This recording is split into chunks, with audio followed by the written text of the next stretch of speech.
Alice's Adventures in Wonderland. Illustration. Alice's Adventures in Wonderland. By Lewis Carroll. The Millennium Fulcrum Edition 3.0. Contents. Chapter 1, Down the Rabbit Hole. Chapter 2. The Pool of Tears. Chapter 3. A Caucus Race and a Long Tail. Chapter 4. The Rabbit Sends in a Little Bill. Chapter 5, Advice from a Caterpillar. Chapter 6. Pig and Pepper. Chapter 7. A Mad Tea Party. Chapter 8. The Queen's Croquet Ground. Chapter 9. The Mock Turtle Story. Chapter 10. The Lobster Quadrille. Chapter 11. Who Stole the Tarts? Chapter 12. Alice's Evidence. Chapter 1, Down the Rabbit Hole. Alice was beginning to get very tired of sitting by her sister on the bank, and of having nothing to do. Once or twice she had peeped into the book her sister was reading, but it had no pictures or conversations in it, and what is the use of a book, thought Alice, without pictures or conversations? So she was considering in her own mind, as well as she could, for the hot day made her feel very sleepy and stupid, whether the pleasure of making a daisy chain would be worth the trouble of getting up and picking the daisies, when suddenly a white rabbit with pink eyes ran close by her. There was nothing so very remarkable in that, nor did Alice think it so very much out of the way to hear the rabbit say to itself, "Oh dear! Oh dear! I shall be late." When she thought it over afterwards, it occurred to her that she ought to have wondered at this, but at the time it all seemed quite natural. But when the rabbit actually took a watch out of its waistcoat pocket and looked at it, and then hurried on, Alice started to her feet, for it flashed across her mind that she had never before seen a rabbit with either a waistcoat pocket, or a watch to take out of it, and burning with curiosity, she ran across the field after it, and fortunately was just in time to see it pop down a large rabbit hole under the hedge. In another moment down went Alice after it, never once considering how in the world she was to get out again. The rabbit hole went straight on like a tunnel for some way, and then dipped suddenly down, so suddenly that Alice had not a moment to think about stopping herself before she found herself falling down a very deep well.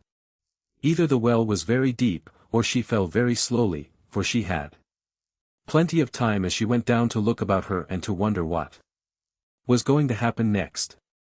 First, she tried to look down and make out what she was coming to, but it was too dark to see anything. Then she looked at the sides of the well, and noticed that they were filled with cupboards and bookshelves. Here and there she saw maps and pictures hung upon pegs. She took down a jar from one of the shelves as she passed. It was labeled orange marmalade, but to her great disappointment it was empty. She did not like to drop the jar for fear of killing somebody underneath, so managed to put it into one of the cupboards as she fell past it. Well, thought Alice to herself, after such a fall as this, I shall think nothing of tumbling downstairs. How brave they'll all think me at home.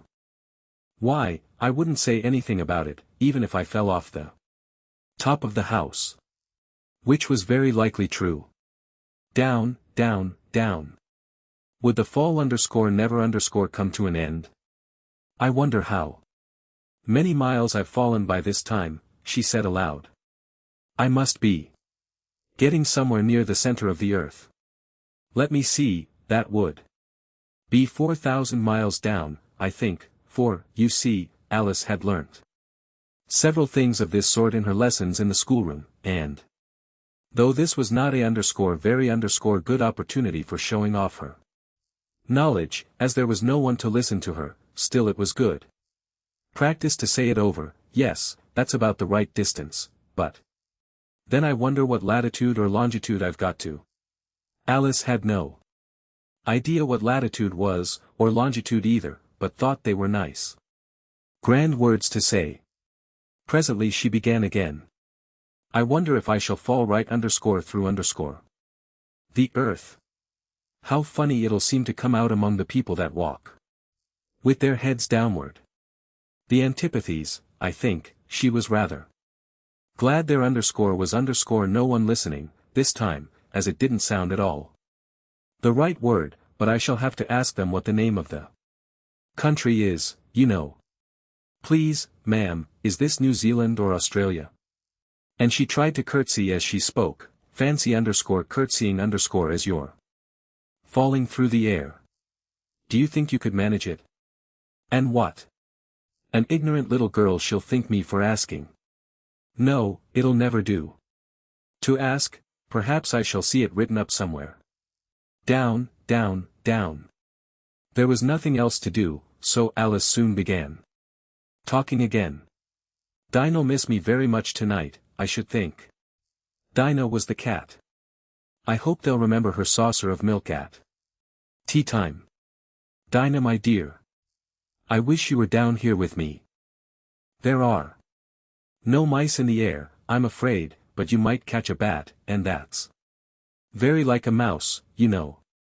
But do cats eat bats, I wonder? And here.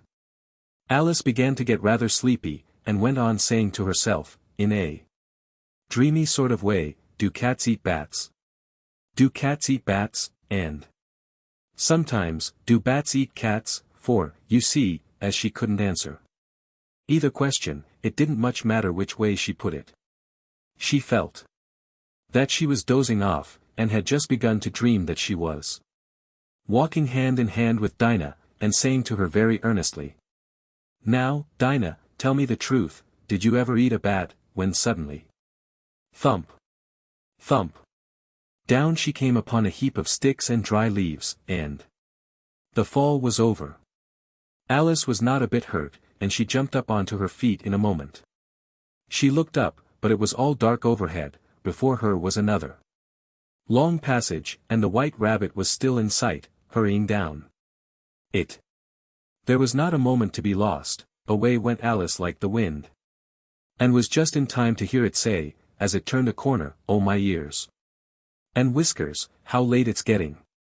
She was close behind it when she turned the corner, but the rabbit was no longer to be seen. She found herself in a long, low hall, which was lit up by a row of lamps hanging from the roof. There were doors all round the hall, but they were all locked, and when Alice had been all the way down one side and up the other, trying every door, she walked sadly down the middle, wondering how she was ever to get out again. Suddenly she came upon a little three-legged table, all made of solid glass. There was nothing on it except a tiny golden key, and Alice's first thought was that it might belong to one of the doors of the hall. But, alas! Either the locks were too large, or the key was too small. But at any rate it would not open any of them. However, on the second time round, she came upon a low curtain she had not noticed before, and behind it was a little door about 15 inches high. She tried the little golden key in the lock, and to her great delight it fitted. Alice opened the door and found that it led into a small passage, not much larger than a rat hole. She knelt down and looked along the passage into the loveliest garden you ever saw. How she longed to get out of that dark hall, and wander about among those beds of bright flowers and those cool fountains, but she could not even get her head through the doorway, and even if my head would go through, thought poor Alice, it would be of very little use without my shoulders. Oh! How I wish I could shut up like a telescope. I think I could, if I only knew how to begin. For, you see, so many out-of-the-way things had happened lately, that Alice had begun to think that very few things indeed were really impossible. There seemed to be no use in waiting by the little door, so she went back to the table, half hoping she might find another key on it, or at any rate a book of rules for shutting people up like telescopes. This time she found a little bottle on it, which certainly was not here before, said Alice, and round the neck of the bottle was a paper label, with the words, "Drink me," beautifully printed on it in large letters.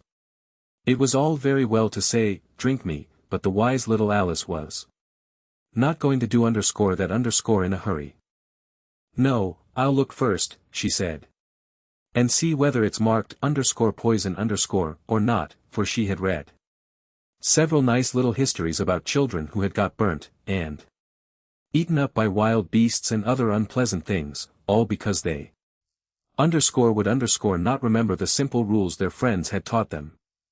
Such as, that a red-hot poker will burn you if you hold it too long.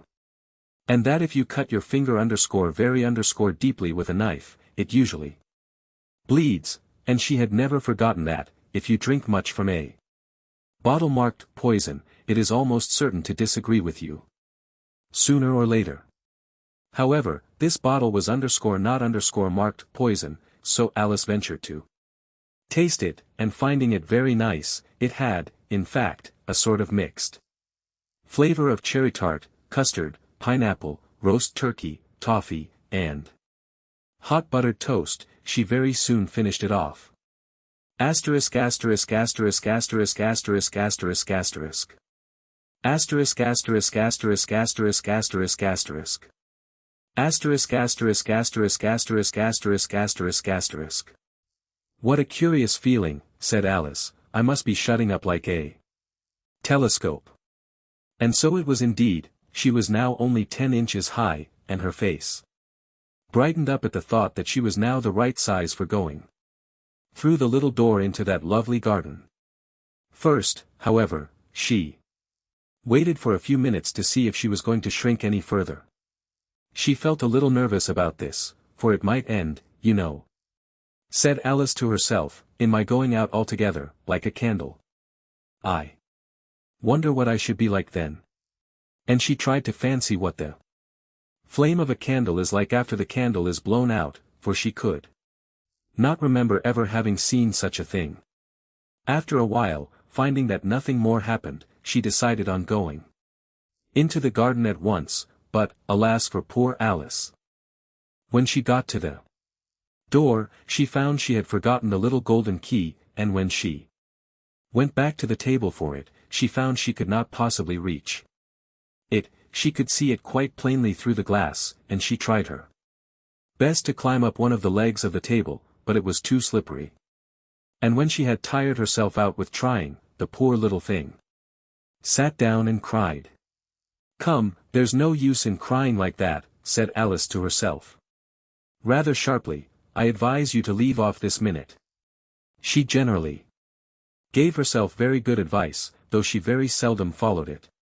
And sometimes she scolded herself so severely as to bring tears into her eyes, and once she remembered trying to box her own ears for having cheated herself in a game of croquet she was playing against herself.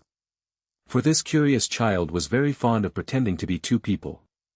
But it's no use now, thought poor Alice, to pretend to be two people. Why, there's hardly enough of me left to make _one respectable person. Soon her eye fell on a little glass box that was lying under the table. She opened it, and found in it a very small cake, on which the words Eat me were beautifully marked in currants. Well, I'll eat it, said Alice, and if it makes me grow larger, I can reach the key, and if it makes me grow smaller, I can creep under the door, so either way I'll get into the garden, and I don't care which happens. She ate a little bit, and said anxiously to herself, which way? Which way, holding her hand on the top of her head to feel which way it was growing, and she was quite surprised to find that she remained the same size. To be sure, this generally happens when one eats cake, but Alice had got so much into the way of expecting nothing but out of the way things to happen, that it seemed quite dull and stupid for life to go on in the common way. So she set to work, and very soon finished off the cake. Asterisk asterisk asterisk asterisk asterisk asterisk asterisk. Asterisk asterisk asterisk asterisk asterisk asterisk. Asterisk asterisk asterisk asterisk asterisk asterisk asterisk. Chapter 2. The Pool of Tears. Curiouser and curiouser, cried Alice, she was so much surprised, that For the moment she quite forgot how to speak good English. Now I'm opening out like the largest telescope that ever was. Goodbye, feet. For when she looked down at her feet, they seemed to be almost out of sight, they were getting so far off. Oh, my poor little feet, I wonder who will put on your shoes and stockings for you now, dears. I'm sure I shan't be able. I shall be a great deal too far off to trouble myself about you. You must manage the best way you can, but I must be kind to them, thought Alice, or perhaps they won't walk the way I want to go. Let me see, I'll give them a new pair of boots every Christmas. And she went on planning to herself how she would manage it. They must go by the carrier, she thought, and how funny it'll seem, sending presents to one's own feet. And how odd the directions will look. Alice's right foot, ESQ, hearthrug, near the fender, with Alice's love. Oh dear, what nonsense I'm talking. Just then her head struck against the roof of the hall. In fact she was now more than 9 feet high, and she at once took up the little golden key and hurried off to the garden door. Poor Alice!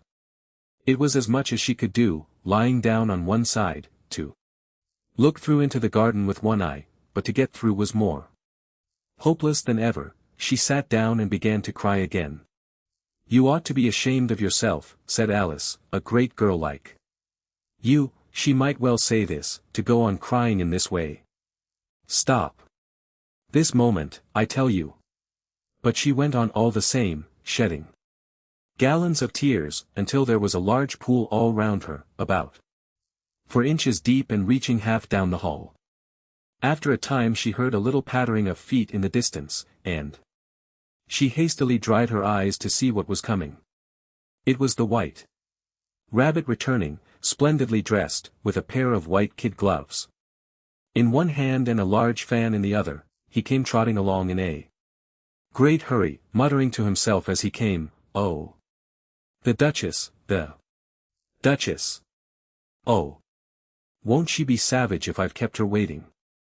Alice felt so desperate that she was ready to ask help of any one, so, when the rabbit came near her, she began, in a low, timid voice, if you please.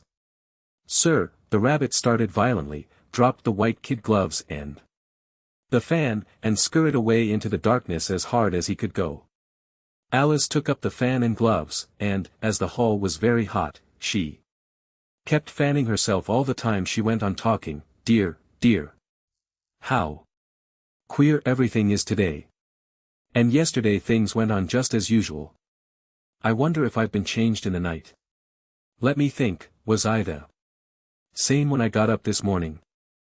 I almost think I can remember feeling a little different. But if I'm not the same, the next question is, who in the world am I? That's the great puzzle. And she began thinking over all the children she knew that were of the same age as herself, to see if she could have been changed for any of them. I'm sure I'm not Ada, she said, for her hair goes in such long ringlets, and mine doesn't go in ringlets at all, and I'm sure I can't be Mabel, for I know all sorts of things, and she knows such a very little.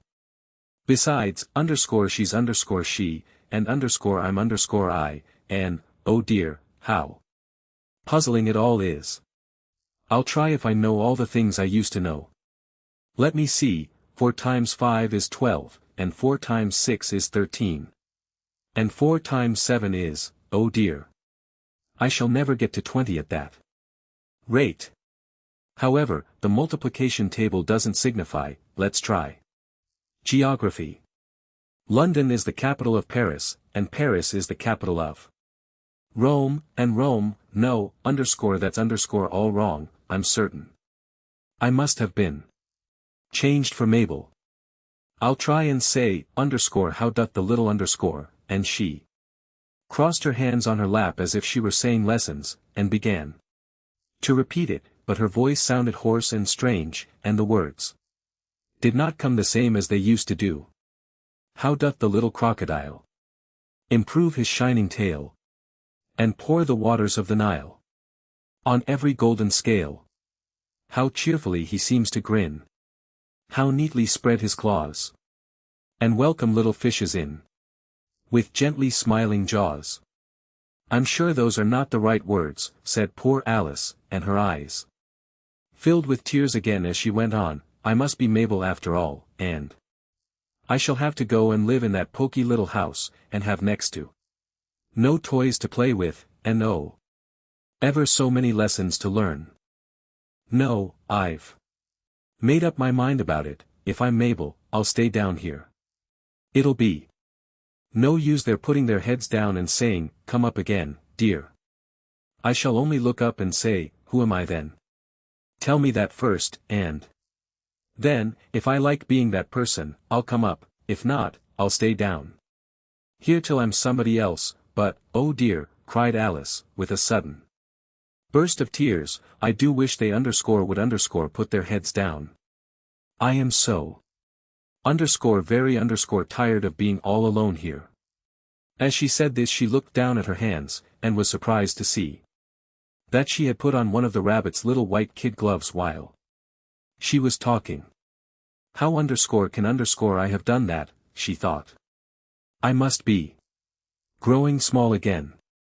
She got up and went to the table to measure herself by it, and found that, as nearly as she could guess, she was now about 2 feet high, and was going on shrinking rapidly. She soon found out that the cause of this was the fan she was holding, and she dropped it hastily, just in time to avoid shrinking away altogether. That was a narrow escape, said Alice, a good deal frightened at the sudden change, but very glad to find herself still in existence, and now for the garden, and she ran with all speed back to the little door, but, alas! The little door was shut again, and the little golden key was lying on the glass table as before, and things are worse than ever, thought the poor child, for I never was so small as this before, never. And I declare it's too bad, that it is. As she said these words her foot slipped, and in another moment, splash! She was up to her chin in salt water. Her first idea was that she had somehow fallen into the sea, and in that case I can go back by railway, she said to herself. Alice had been to the seaside once in her life, and had come to the general conclusion, that wherever you go to on the English coast you find a number of bathing machines in the sea, some children digging in the sand with wooden spades, then a row of lodging houses, and behind them a railway station. However, she soon made out that she was in the pool of tears which she had wept when she was 9 feet high. I wish I hadn't cried so much, said Alice, as she swam about, trying to find her way out. I shall be punished for it now, I suppose, by being drowned in my own tears. That will be a queer thing, to be sure. However, everything is queer today. Just then she heard something splashing about in the pool a little way off, and she swam nearer to make out what it was. At first she thought it must be a walrus or hippopotamus, but then she remembered how small she was now, and she soon made out that it was only a mouse that had slipped in like herself. Would it be of any use, now, thought Alice, to speak to this mouse? Everything is so out of the way down here, that I should think very likely it can talk. At any rate, there's no harm in trying. So she began, "Oh mouse, do you know the way out of this pool? I am very tired of swimming about here, oh mouse." Alice thought this must be the right way of speaking to a mouse. She had never done such a thing before, but she remembered having seen in her brother's Latin grammar, a mouse, of a mouse, to a mouse, oh mouse. The mouse looked at her rather inquisitively, and seemed to her to wink with one of its little eyes. But it said nothing. Perhaps it doesn't understand English, thought Alice. I dare say it's a French mouse, come over with William the Conqueror. For, with all Her knowledge of history, Alice had no very clear notion how long ago anything had happened. So she began again, "Oh est ma chat," which was the first sentence in her French lesson book. The mouse gave a sudden leap out of the water, and seemed to quiver all over with fright. "Oh, I beg your pardon," cried Alice hastily, afraid that she had hurt the poor animal's feelings. "I quite forgot you didn't like cats." "Not like cats," cried the mouse, in a shrill, passionate voice. "Would you like cats if you were me?" "Well, perhaps not," said Alice in a soothing tone, "don't be angry about it. And yet I wish I could show you our cat Dinah. I think you'd take a fancy to cats if you could only see her. She is such a dear, quiet thing," Alice went on, half to herself, as she swam lazily about in the pool, "and she sits purring so nicely by the fire, licking her paws and washing her face, and she is such a nice soft thing to nurse, and she's such a capital one for catching mice." "Oh, I beg your pardon," cried Alice again, for this time the mouse was bristling all over, and she felt certain it must be really offended. "We won't talk about her any more if you'd rather not." "We indeed," cried the mouse, who was trembling down to the end of his tail. "As if I would talk on such a subject. Our family always hated cats, nasty, low, vulgar things. Don't let me hear the name again." "I won't indeed," said Alice, in a great hurry to change the subject of conversation. Are you fond of dogs?" The mouse did not answer, so Alice went on eagerly, "There is such a nice little dog near our house I should like to show you. A little bright-eyed terrier, you know, with such long curly brown hair. And it'll fetch things when you throw them, and it'll sit up and beg for its dinner, and all sorts of things, I can't remember half of them, and it belongs to a farmer, you know, and he says it's so useful, it's worth £100. He says it kills all the rats and—" "Oh dear," cried Alice in a sorrowful tone. "I'm afraid I've offended it again." For the mouse was swimming away from her as hard as it could go, and making quite a commotion in the pool as it went. So she called softly after it, "Mouse dear, do come back again, and we won't talk about cats or dogs either, if you don't like them."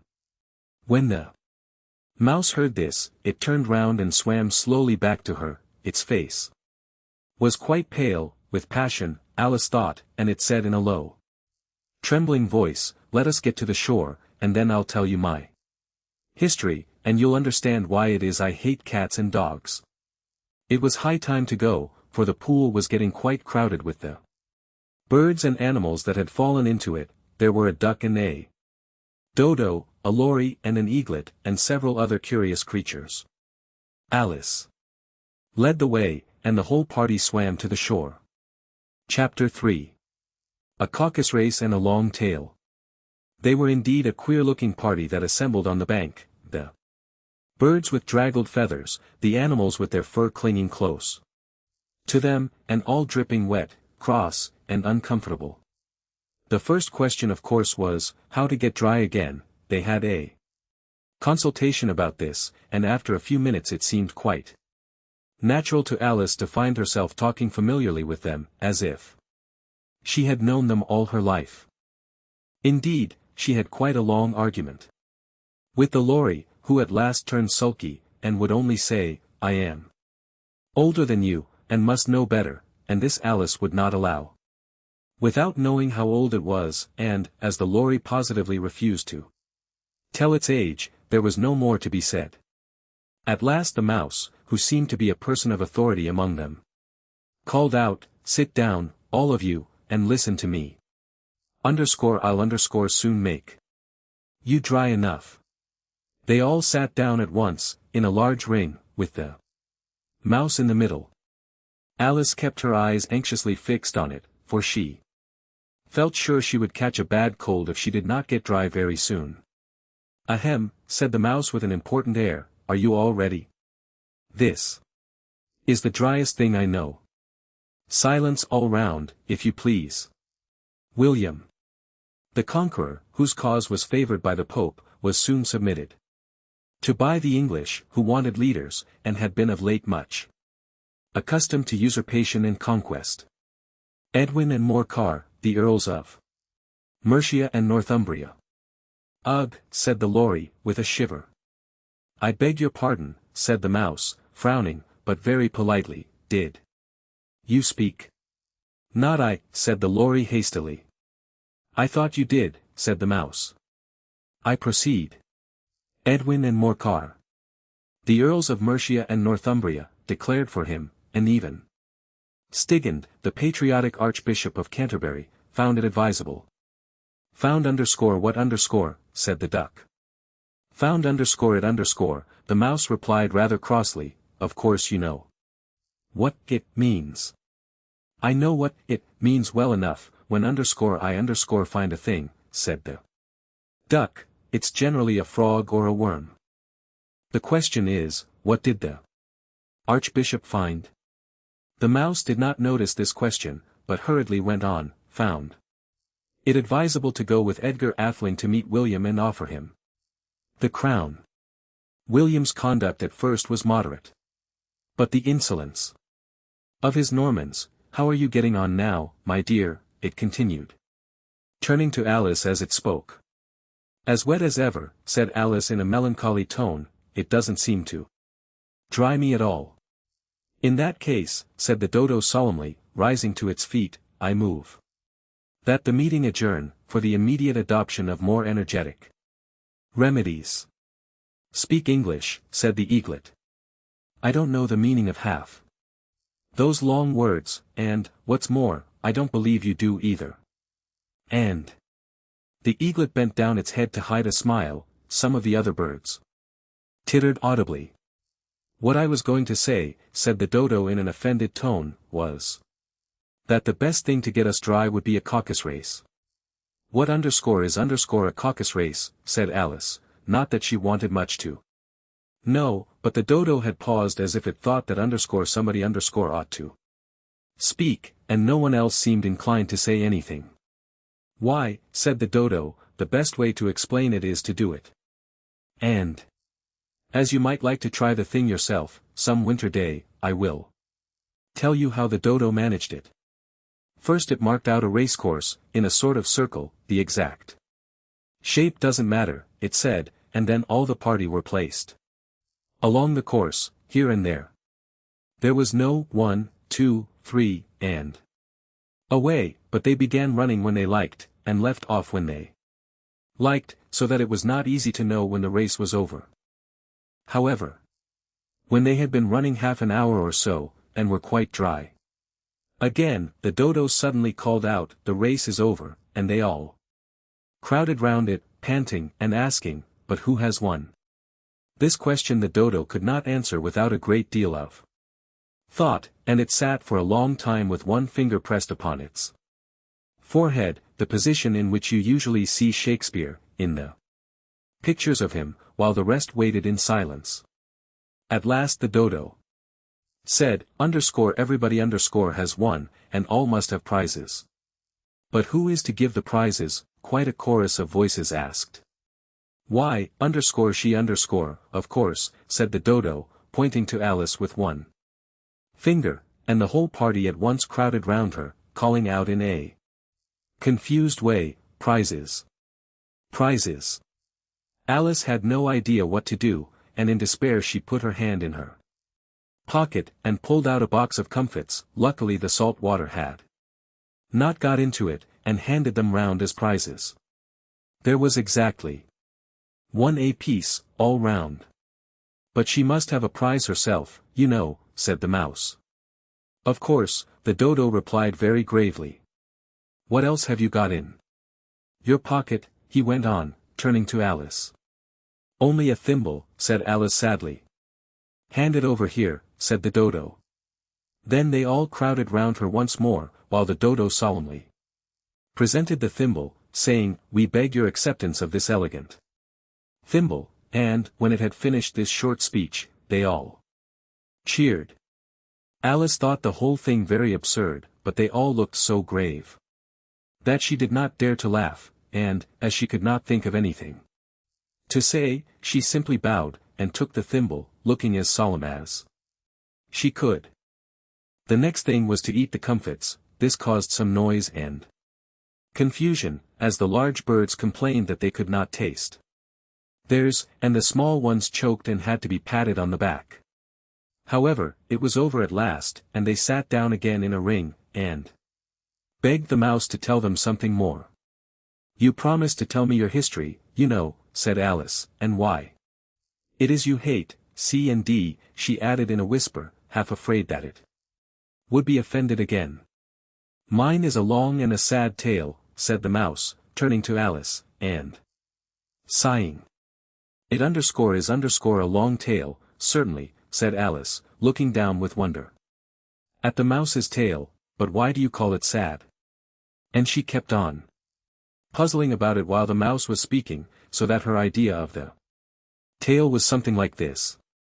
Fury said to a mouse, that he met in the house, "Let us both go to law, I will prosecute you. Come, I'll take no denial, we must have a trial, for really this morning I've nothing to do." Said the mouse to the cur, "Such a trial, dear sir, with no jury or judge, would be wasting our breath." I'll be jury," said cunning old Fury, "I'll try the whole cause, and condemn you to death." "You are not attending," said the mouse to Alice severely. "What are you thinking of?" "I beg your pardon," said Alice very humbly, "you had got to the fifth bend, I think." "I had not, cried the mouse, sharply and very angrily. "A knot," said Alice, always ready to make herself useful, and looking anxiously about her. "Oh, do let me help to undo it." "I shall do nothing of the sort," said the mouse, getting up and walking away. "You insult me by talking such nonsense." "I didn't mean it," pleaded poor Alice. "But you're so easily offended, you know." The mouse only growled in reply. "Please come back and finish your story," Alice called after it, and the others all joined in chorus, "Yes, please do," but the mouse only shook its head impatiently, and walked a little quicker. "What a pity it wouldn't stay," sighed the lory, as soon as it was quite out of sight, and an old crab took the opportunity of saying to her daughter, "Ah, my dear, let this be a lesson to you never to lose your temper." "Hold your tongue, ma," said the young crab, a little snappishly. "You're enough to try the patience of an oyster." "I wish I had our Dinah here, I know I do," said Alice aloud, addressing nobody in particular. "She'd soon fetch it back." "And who is Dinah, if I might venture to ask the question?" said the lory. Alice replied eagerly, for she was always ready to talk about her pet. "Dinah's our cat. And she's such a capital one for catching mice you can't think. And oh, I wish you could see her after the birds. Why, she'll eat a little bird as soon as look at it." This speech caused a remarkable sensation among the party. Some of the birds hurried off at once. One old magpie began wrapping itself up very carefully, remarking, "I really must be getting home, the night air doesn't suit my throat," and a canary called out in a trembling voice to its children, "Come away, my dears. It's high time you were all in bed." On various pretexts they all moved off, and Alice was soon left alone. "I wish I hadn't mentioned Dinah," she said to herself in a melancholy tone. "Nobody seems to like her, down here, and I'm sure she's the best cat in the world. Oh, my dear Dinah, I wonder if I shall ever see you any more." And here poor Alice began to cry again, for she felt very lonely and low-spirited. In a little while, however, she again heard a little pattering of footsteps in the distance, and she looked up. eagerly, half hoping that the mouse had changed his mind, and was coming back to finish his story. Chapter 4. The rabbit sends in a little bill. It was the white rabbit, trotting slowly back again, and looking anxiously about as it went, as if it had lost something, and she heard it muttering to itself, "The Duchess. The Duchess. Oh my dear paws. Oh. My fur and whiskers. She'll get me executed, as sure as ferrets are. Ferrets. Where can I have dropped them, I wonder?" Alice guessed in a moment that it was looking for the fan and the pair of white kid gloves, and she very good-naturedly began hunting about for them, but they were nowhere to be seen. Everything seemed to have changed since her swim in the pool, and the great hall, with the glass table and the little door, had vanished completely. Very soon the rabbit noticed Alice, as she went hunting about, and called out to her in an angry tone, "Why, Mary Ann, what are you doing out here? Run home this moment, and fetch me a pair of gloves and a fan. Quick, now." And Alice was so much frightened that she ran off at once in the direction it pointed to, without trying to explain the mistake it had made. "He took me for his housemaid," she said to herself as she ran. "How surprised he'll be when he finds out who I am. But I'd better take him. His fan and gloves, that is, if I can find them." As she said this, she came upon a neat little house, on the door of which was a bright brass plate with the name, W. Rabbit, engraved upon it. She went in without knocking, and hurried upstairs, in great fear lest she should meet the real Mary Ann, and be turned out of the house before she had found the fan and gloves. "How queer it seems," Alice said to herself, "to be going messages for a rabbit. I suppose Dinah'll be sending me on messages next." And she began fancying the sort of thing that would happen. "Miss Alice. Come here directly, and get ready for your walk. Coming in a minute. Nurse. But I've got to see that the mouse doesn't get out. Only I don't think," Alice went on, "that they'd let Dinah stop in the house if it began ordering people about like that."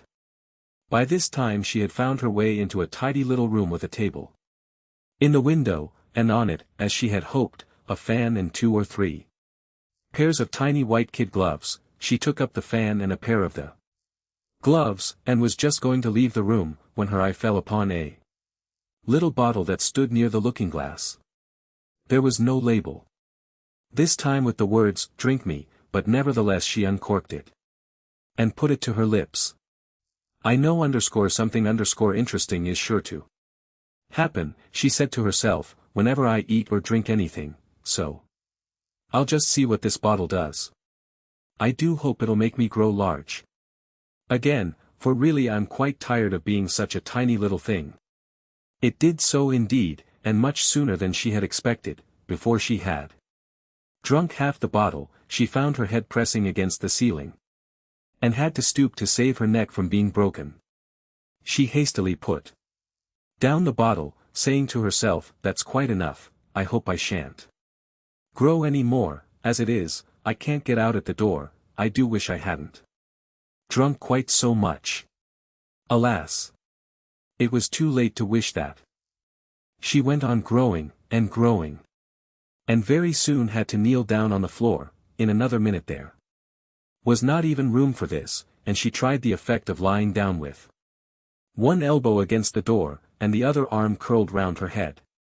Still she went on growing, and, as a last resource, she put one arm out of the window, and one foot up the chimney, and said to herself, "Now I can do no more, whatever happens.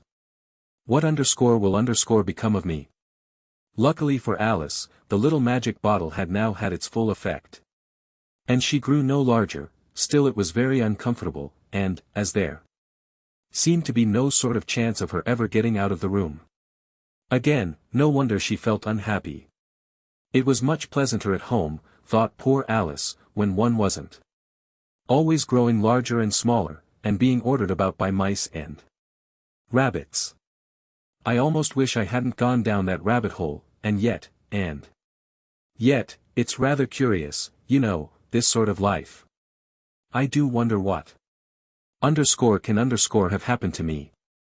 When I used to read fairy tales, I fancied that kind of thing never happened, and now here I am in the middle of one.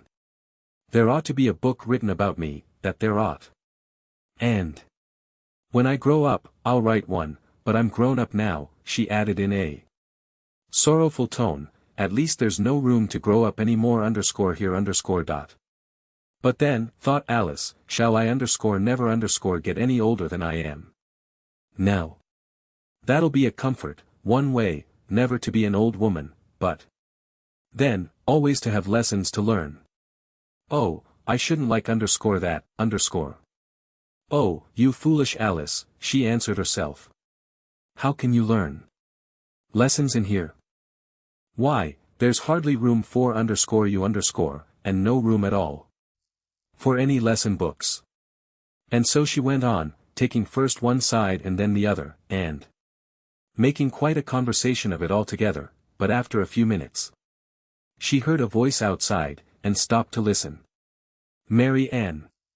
Mary Ann, said the voice. Fetch me my gloves this moment. Then came a little pattering of feet on the stairs. Alice knew it was the rabbit coming to look for her, and she trembled till she shook the house, quite forgetting that she was now about 1,000 times as large as the rabbit, and had no reason to be afraid of it. Presently the rabbit came up to the door, and tried to open it, but, as the door opened inwards, and Alice's elbow was pressed hard against it, that attempt proved a failure. Alice heard it say to itself, then I'll go round and get in at the window. You won't, thought Alice, and, after waiting till she fancied she heard the rabbit just under the window, she suddenly spread out her hand, and made a snatch in the air. She did not get hold of anything. But she heard a little shriek and a fall, and a crash of broken glass, from which she concluded that it was just possible it had fallen into a cucumber frame or something of the sort. Next came an angry voice, the rabbit's, Pat. Pat. Where are you? And then a voice she had never heard before, sure then I'm here. Digging for apples, your honor.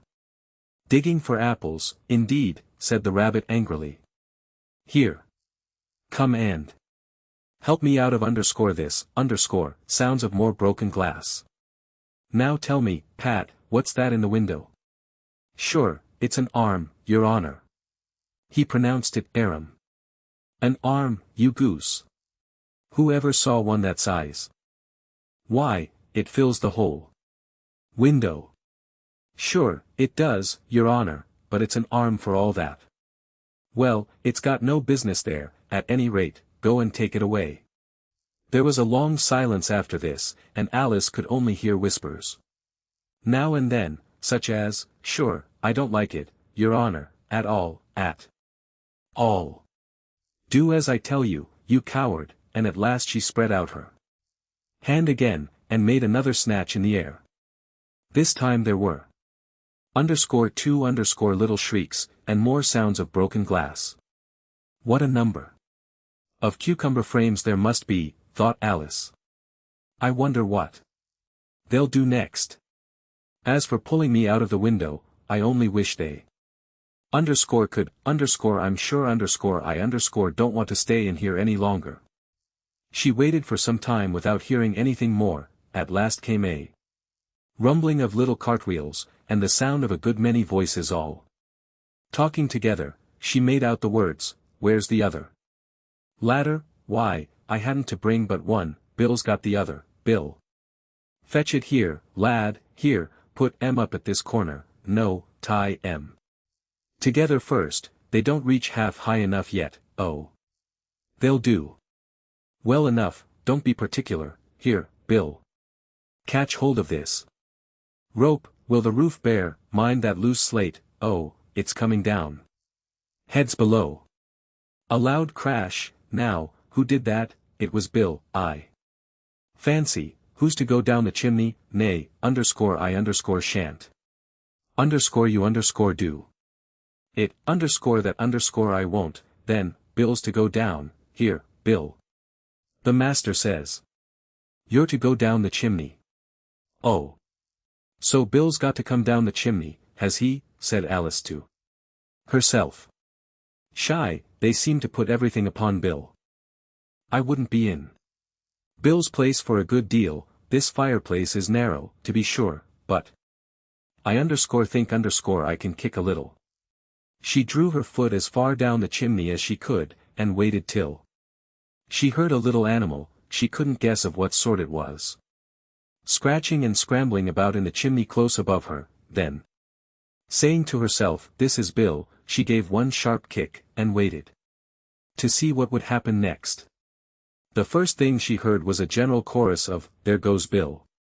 Then the rabbit's voice along, "Catch him, you by the hedge," then silence, and then another confusion of voices, "Hold up his head, Brandy. Now, don't choke him, how was it, old fellow? What happened to you? Tell us all about it." Last came a little feeble, squeaking voice, "That's Bill," thought Alice. "Well, I hardly know, no more, thank ye, I'm better now, but I'm a deal too flustered to tell you. All I know is, something comes at me like a jack-in-the-box, and up I goes like a skyrocket." "So you did, old fellow," said the others. "We must burn the house down," said the rabbit's voice, and Alice called out as loud as she could, "If you do, I'll set Dinah at you." There was a dead silence instantly, and Alice thought to herself, "I wonder what they underscore will underscore do next. If they had any sense, they'd take the roof off." After a minute or two, they began moving about again, and Alice heard the rabbit say, "A barrowful will do, to begin with." A barrowful of underscore what, underscore, thought Alice, but she had not long to doubt. For the next moment a shower of little pebbles came rattling in at the window, and some of them hit her in the face. "I'll put a stop to this," she said to herself, and shouted out, "You'd better not do that." Again, which produced another dead silence. Alice noticed with some surprise that the pebbles were all turning into little cakes as they lay on the floor, and a bright idea came into her head. "If I eat one of these cakes," she thought, "it's sure to make underscore some underscore change in my size, and as it can't possibly make me larger, it must make me smaller, I suppose." So she swallowed one of the cakes, and was delighted to find that she began shrinking directly. As soon as she was small enough to get through the door, she ran out of the house, and found quite a crowd of little animals and birds waiting outside. The poor little lizard, Bill, was in the middle, being held up by 2 guinea pigs, who were giving it something out of a bottle. They all made a rush at Alice the moment she appeared, but she ran off as hard as she could, and soon found herself safe in a thick wood. "The first thing I've got to do," said Alice to herself, as she wandered about in the wood, "is to grow to my right size again, and the second thing is to find my way into that lovely garden. I think that will be the best plan." It sounded an excellent plan, no doubt, and very neatly and simply arranged. The only difficulty was, that she had not the smallest idea how to set about it, and while she was peering about anxiously among the trees, a little sharp bark just over her head made her look up in a great hurry. An enormous puppy was looking down at her with large round eyes, and feebly stretching out one paw, trying to touch her. "Poor little thing," said Alice, in a coaxing tone, and she tried hard to whistle to it, but she was terribly frightened all the time at the thought that it might be hungry, in which case it would be very likely to eat her up in spite of all her coaxing.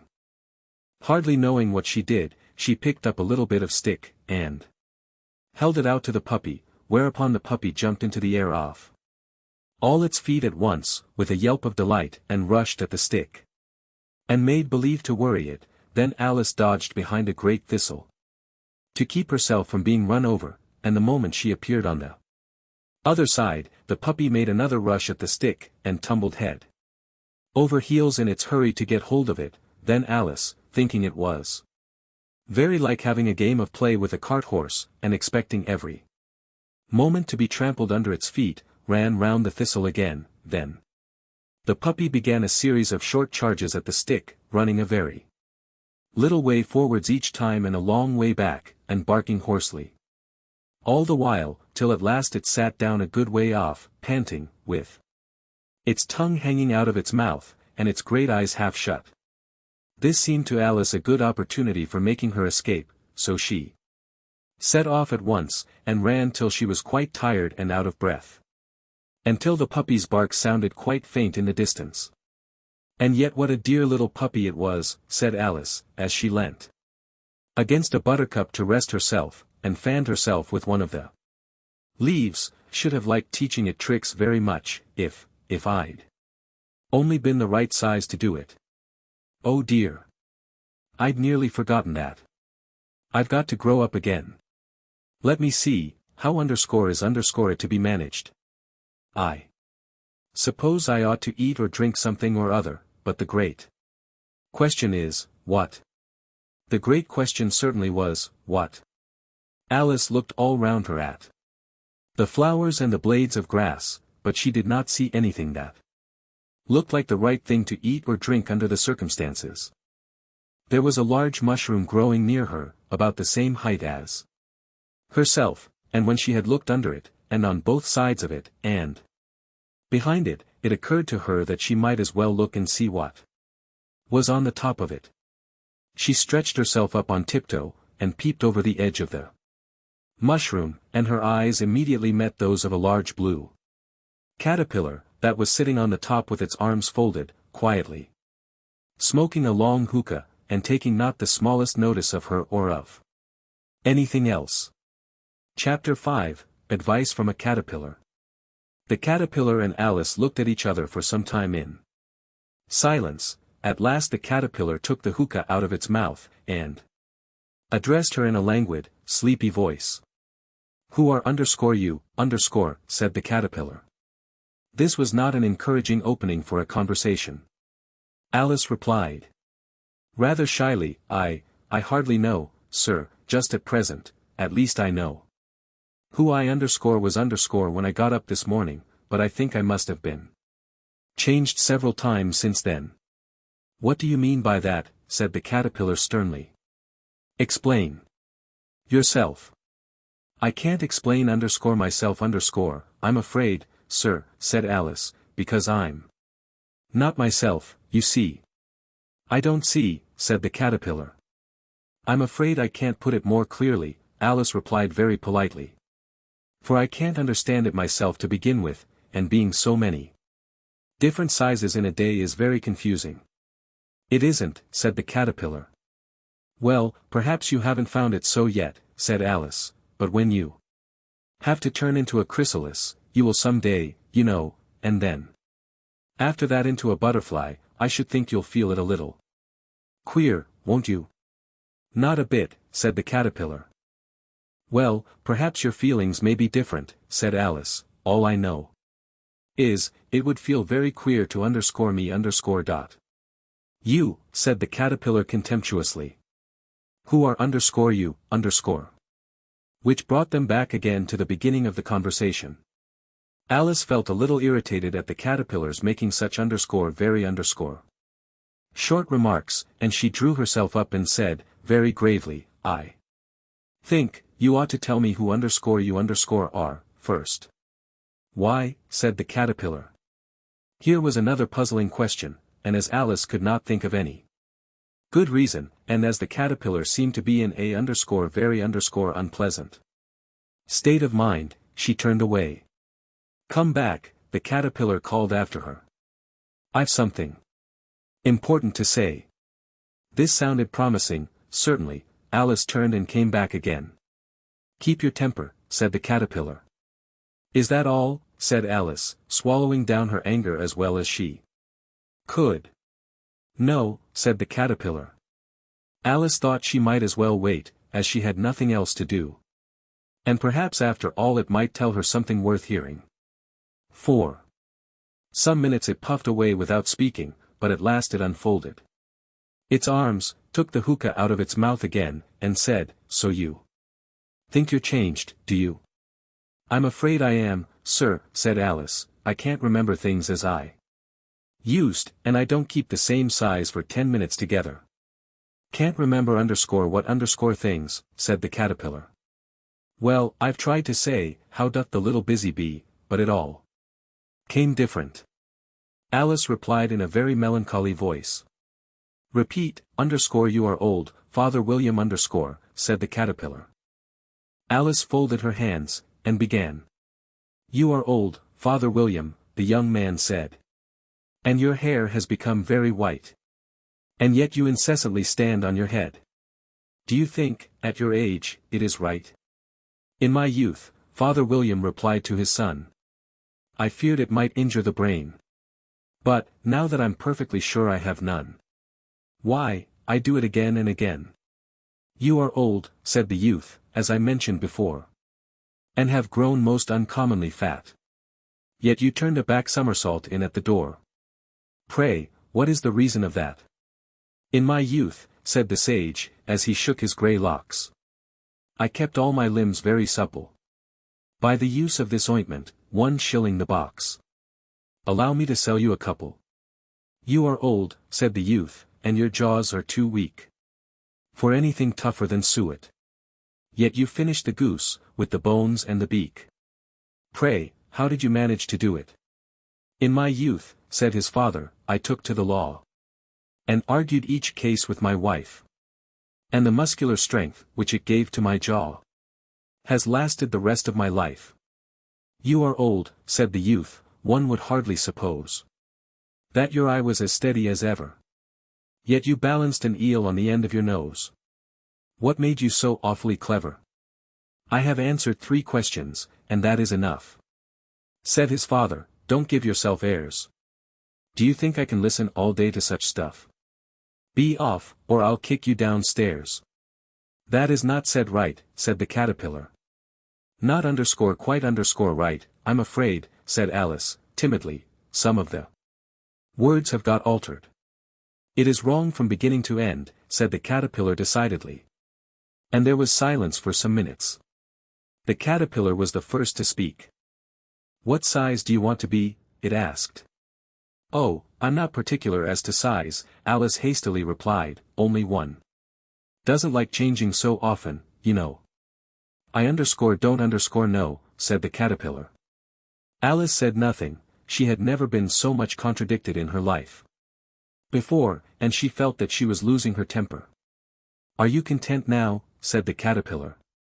"Well, I should like to be little larger, sir, if you wouldn't mind," said Alice. 3 inches is such a wretched height to be." "It is a very good height indeed," said the caterpillar angrily, rearing itself upright as it spoke. It was exactly 3 inches high. "But I'm not used to it," pleaded poor Alice in a piteous tone. And she thought of herself, "I wish the creatures wouldn't be so easily offended." "You'll get used to it in time," said the caterpillar, and it put the hookah into its mouth and began smoking again. This time Alice waited patiently until it chose to speak again. In a minute or 2 the caterpillar took the hookah out of its mouth and yawned once or twice, and shook itself. Then it got down off the mushroom and crawled away in the grass, merely remarking as it went, "One side will make you grow taller, and the other side will make you grow shorter. One side of what, the other side of what, thought Alice to herself. "Of the mushroom," said the caterpillar, just as if she had asked it aloud, and in another moment it was out of sight. Alice remained looking thoughtfully at the mushroom for a minute, trying to make out which were the 2 sides of it, and as it was perfectly round, she found this a very difficult question. However, at last she stretched her arms round it as far as they would go, and broke off a bit of the edge with each hand. "And now which is which?" she said to herself, and nibbled a little of the right hand bit to try the effect. the next moment she felt a violent blow underneath her chin. It had struck her foot. She was a good deal frightened by this very sudden change, but she felt that there was no time to be lost, as she was shrinking rapidly, so she set to work at once to eat some of the other bit. Her chin was pressed so closely against her foot, that there was hardly room to open her mouth, but she did it at last, and managed to swallow a morsel of the left-hand bit.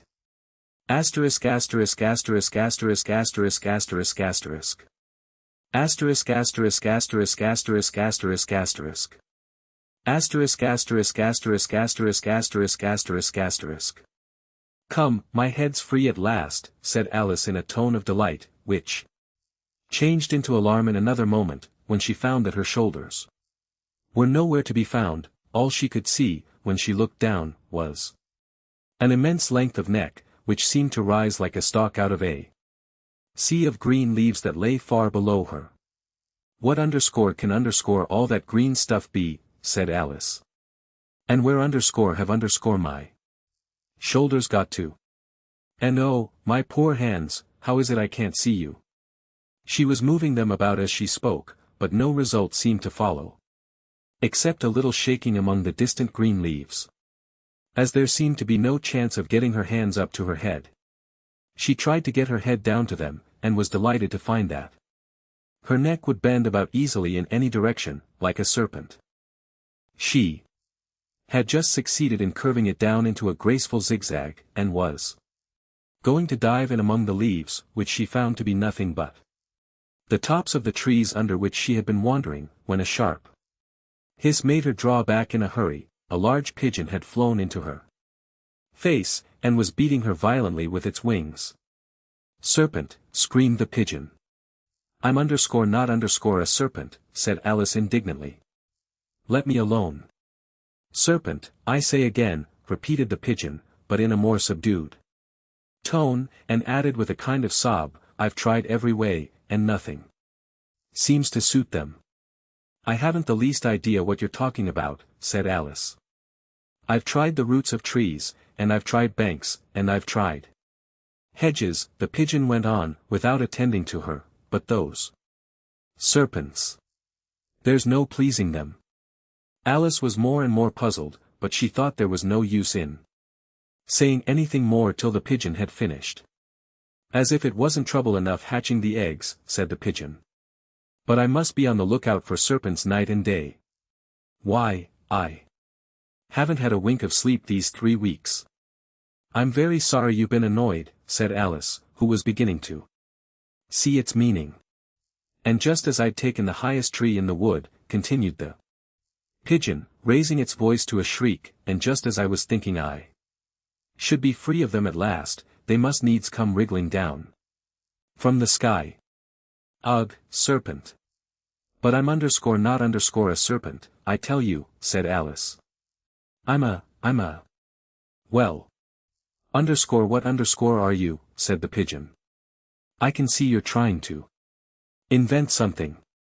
I'm a little girl, said Alice, rather doubtfully, as she remembered the number of changes she had gone through that day. A likely story indeed, said the pigeon in a tone of the deepest contempt. I've seen a good many little girls in my time, but never underscore one underscore with such a neck as that. No, no. You're a serpent, and there's no use denying it. I suppose you'll be telling me next that you never tasted an egg. I underscore have underscore tasted eggs, certainly, said Alice, who was a very truthful child, but little girls eat eggs quite as much as serpents do, you know. I don't believe it, said the pigeon, but if they do, why then? They're a kind of serpent, that's all I can say. This was such a new idea to Alice, that she was quite silent for a minute or two, which gave the pigeon the opportunity of adding, You're looking for eggs, I know underscore that underscore well enough, and what does it matter to me whether you're a little girl or a serpent? It matters a good deal to underscore me underscore, said Alice hastily, but I'm not looking for eggs, as it happens, and if I was, I shouldn't want underscore yours underscore, I don't like them raw. Well, be off, then, said the pigeon in a sulky tone, as it settled down again into its nest. Alice crouched down among the trees as well as she could, for her neck kept getting entangled among the branches. And every now and then she had to stop and untwist it. After a while, she remembered that she still held the pieces of mushroom in her hands. And she set to work very carefully, nibbling first at one and then at the other, and growing sometimes taller and sometimes shorter, until she had succeeded in bringing herself down to her usual height. It was so long since she had been anything near the right size, that it felt quite strange at first, but she got used to it in a few minutes. And began talking to herself, as usual. Come, there's half my plan done now. How puzzling all these changes are.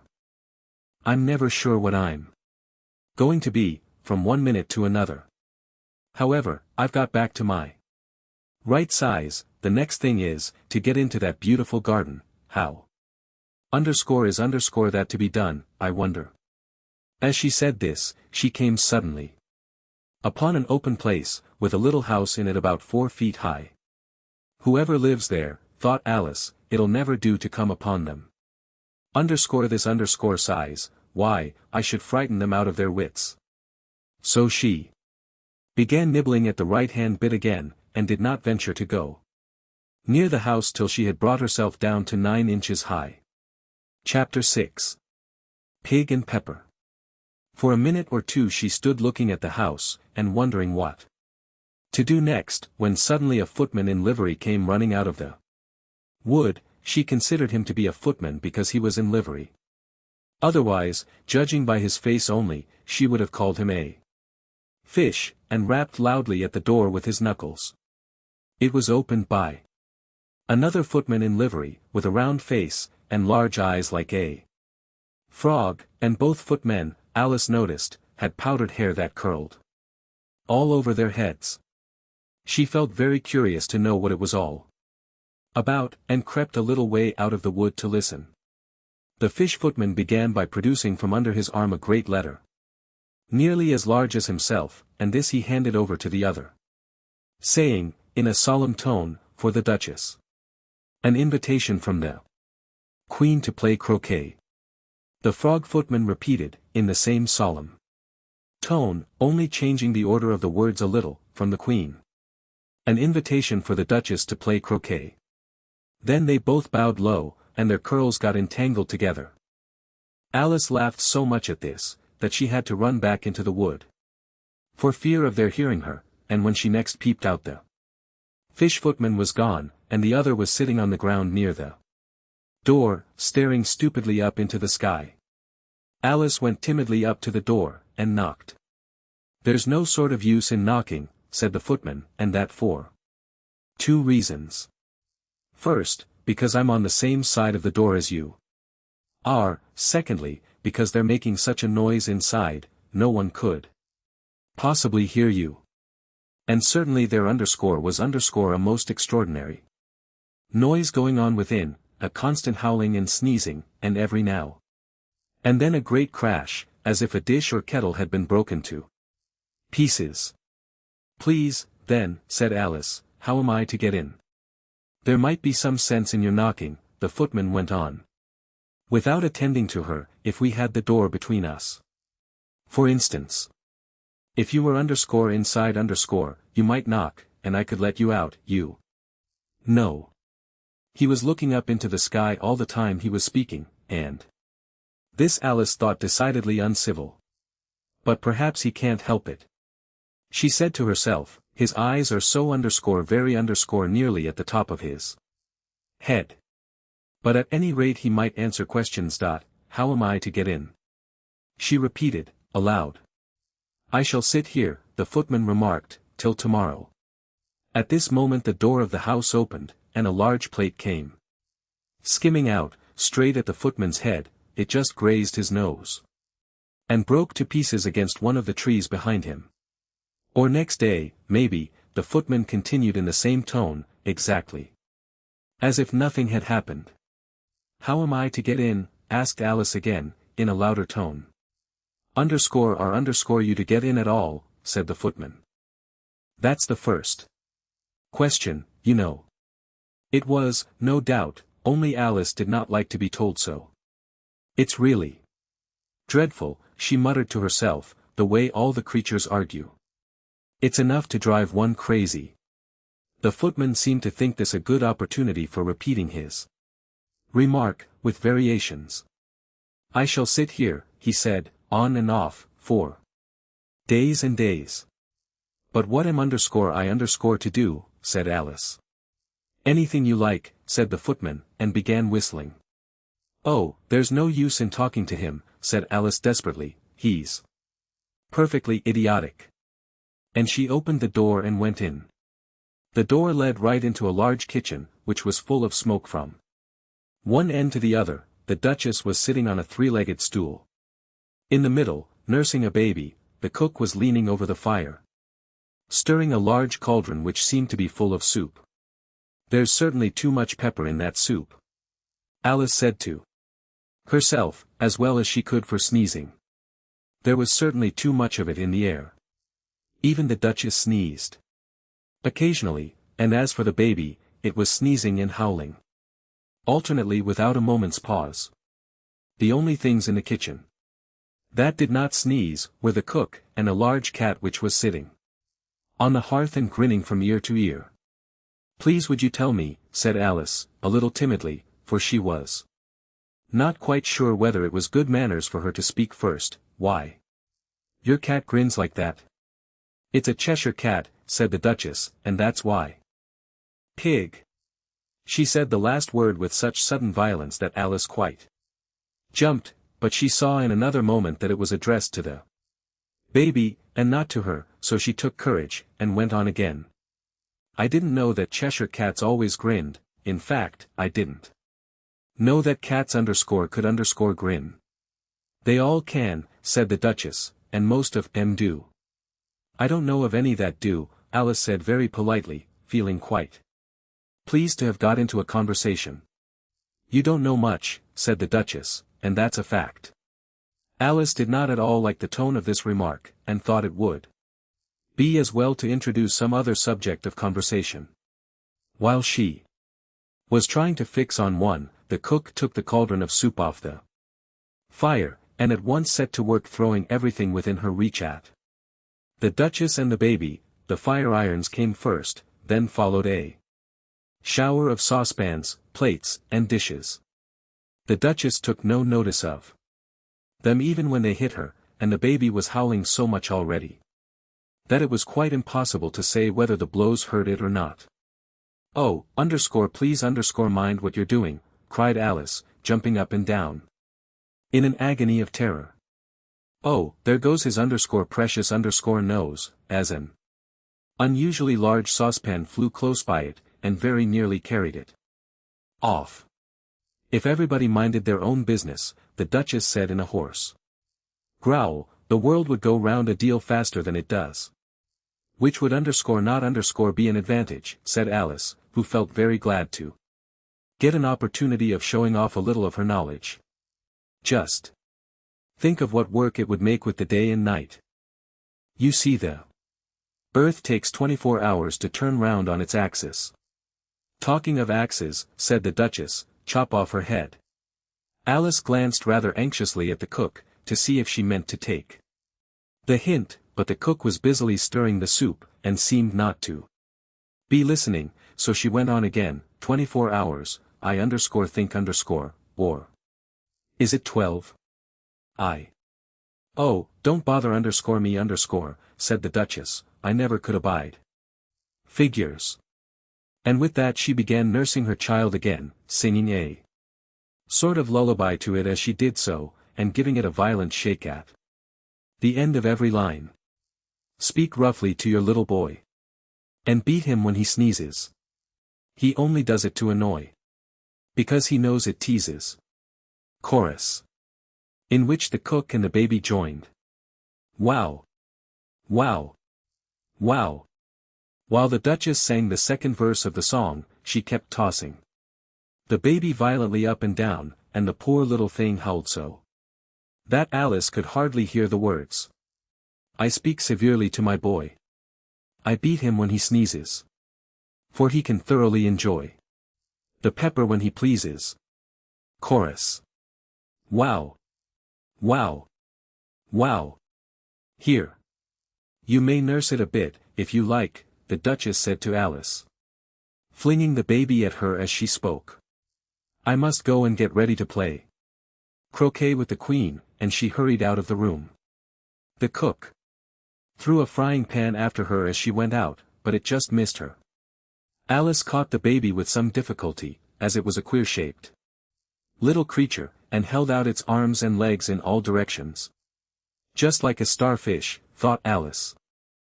The poor little thing was snorting like a steam engine when she caught it, and kept doubling itself up and straightening itself out again, so that altogether, for the first minute or two, it was as much as she could do to hold it.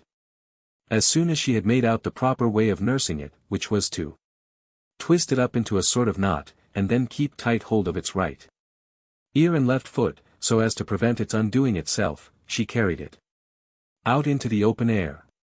If I don't take this child away with me, thought Alice, they're sure to kill it in a day or two, wouldn't it be murder to leave it behind? She said the last words out loud, and the little thing grunted in reply. It had left off sneezing by this time. Don't grunt, said Alice, that's not at all a proper way of expressing yourself.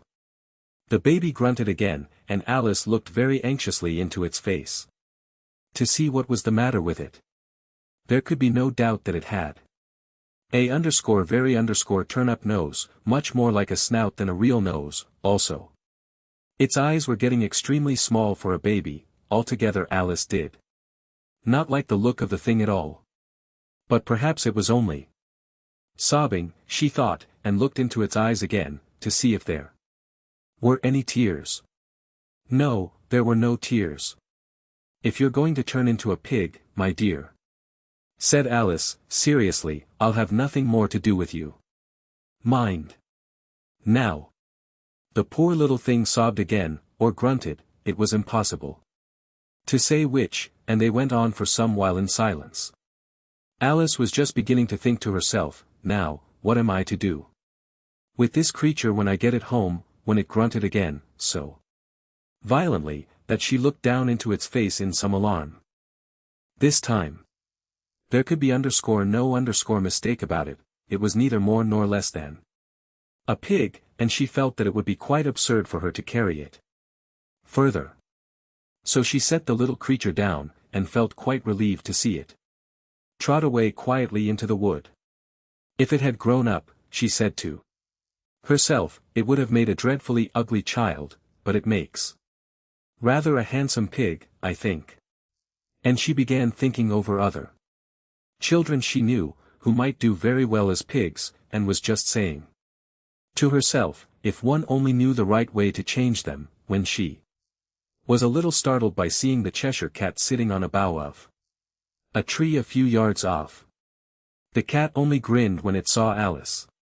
It looked good-natured, she thought, still it had very long claws and a great many teeth, so she felt that it ought to be treated with respect. Cheshire Puss, she began, rather timidly, as she did not at all know whether it would like the name. However, it only grinned a little wider. Come, it's pleased so far, thought Alice, and she went on.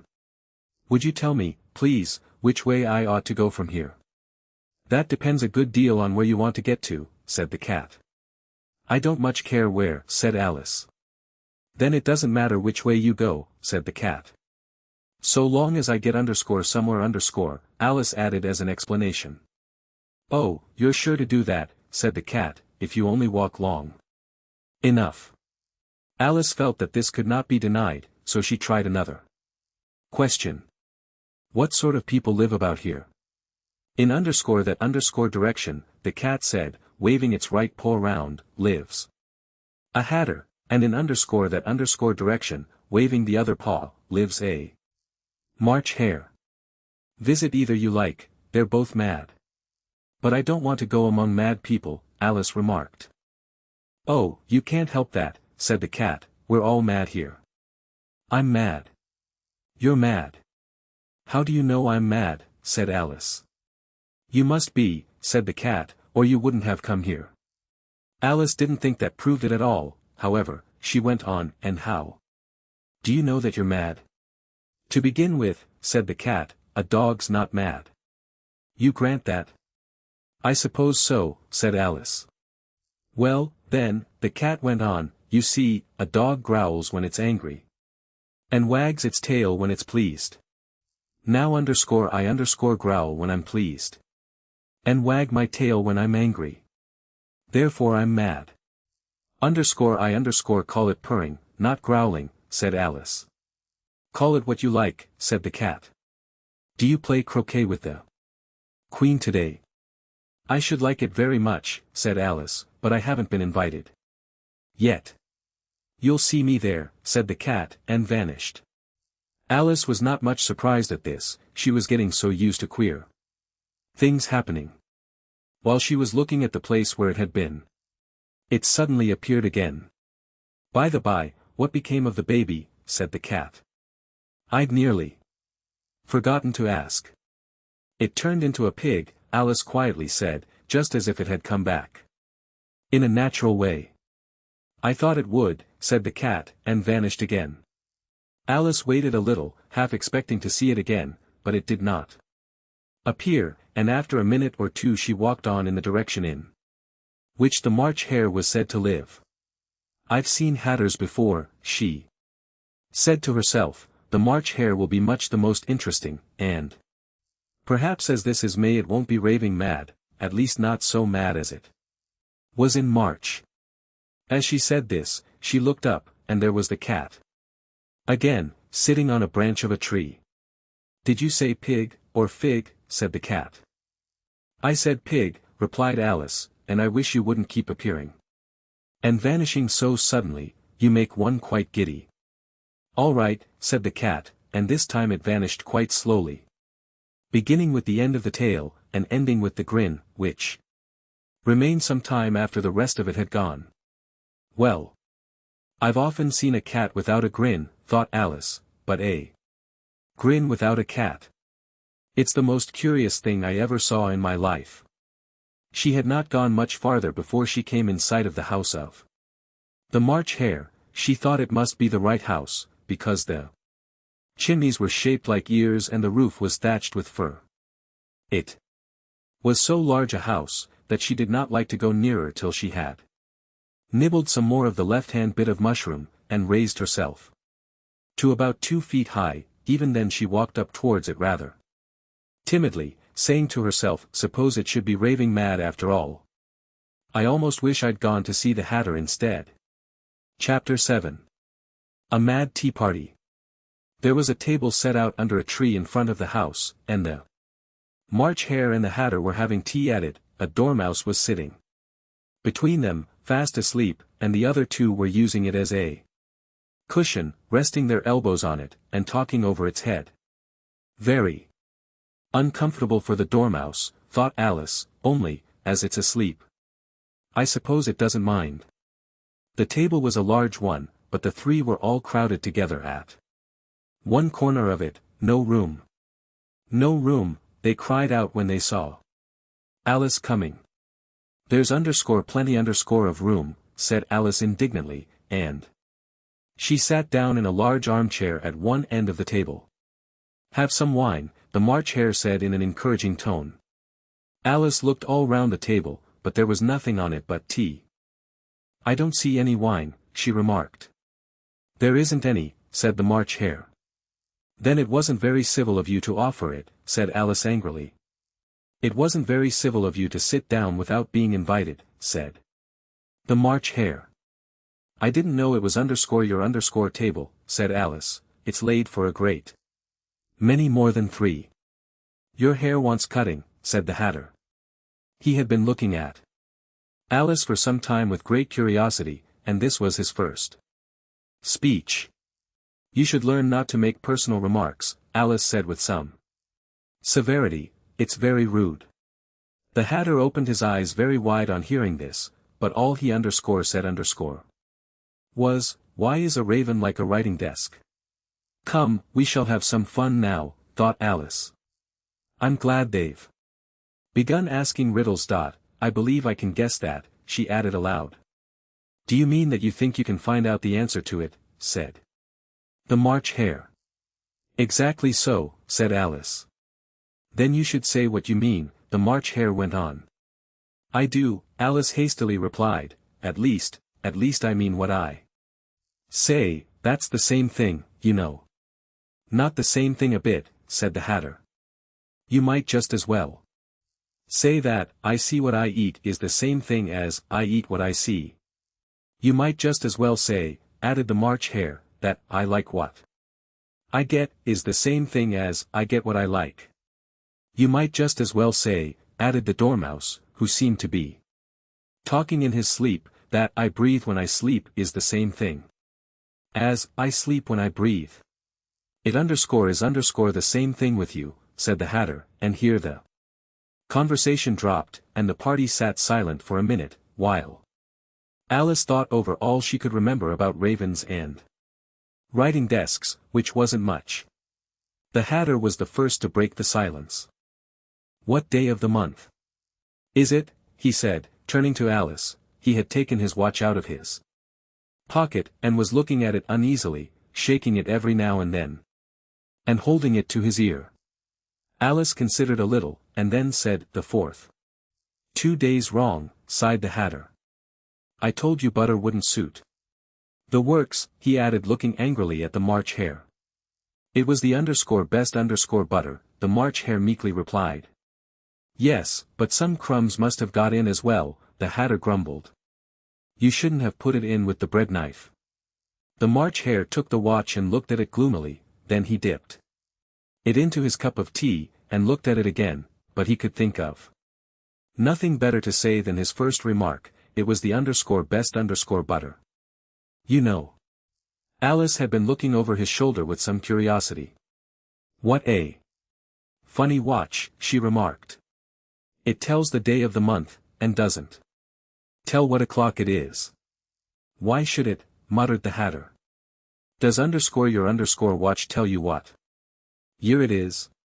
"Of course not," Alice replied very readily, "but that's because it stays the same year for such a long time together."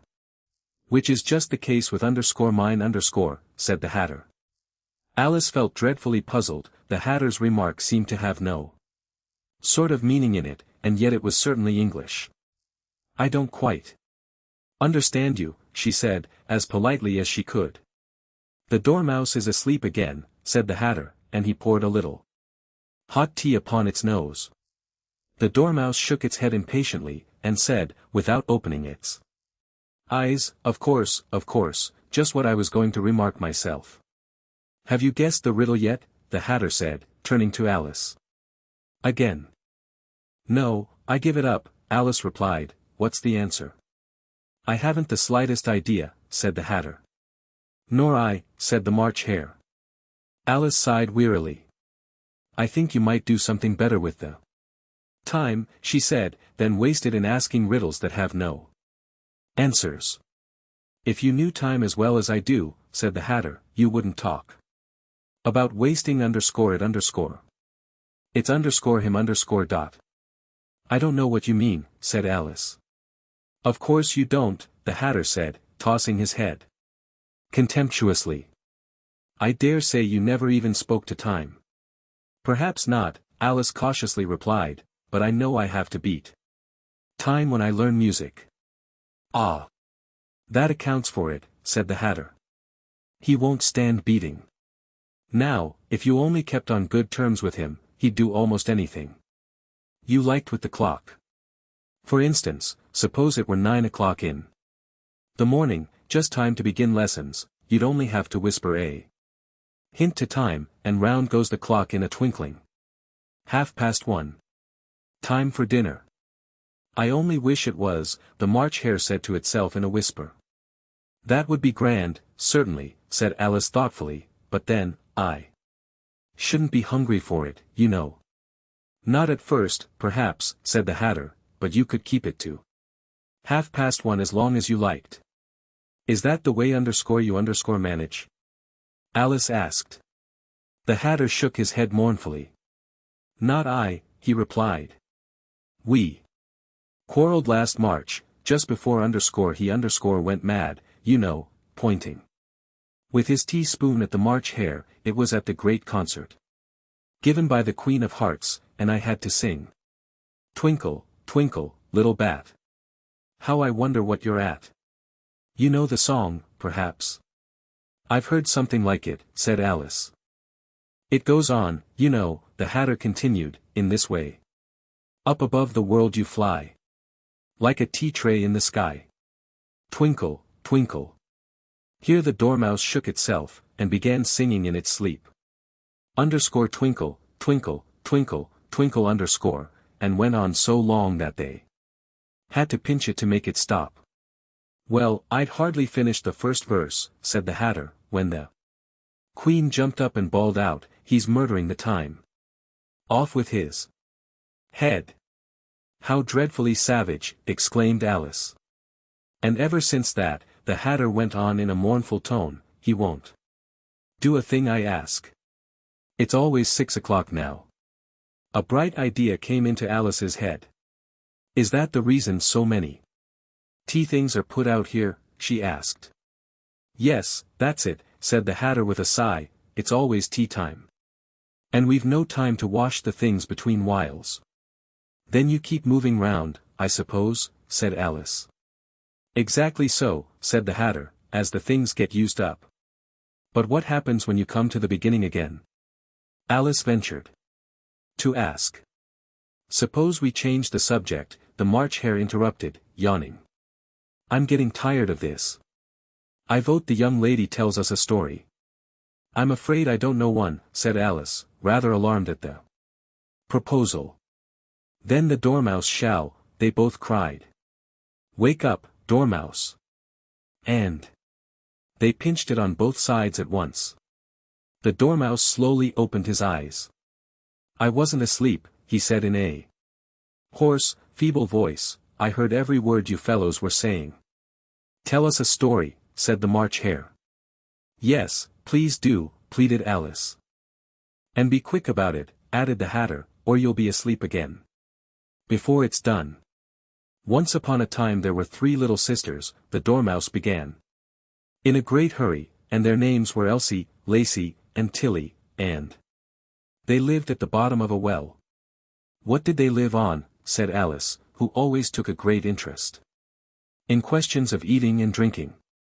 They lived on treacle, said the Dormouse, after thinking a minute or 2. They couldn't have done that, you know, Alice gently remarked. They'd have been ill. So they were, said the Dormouse, very ill.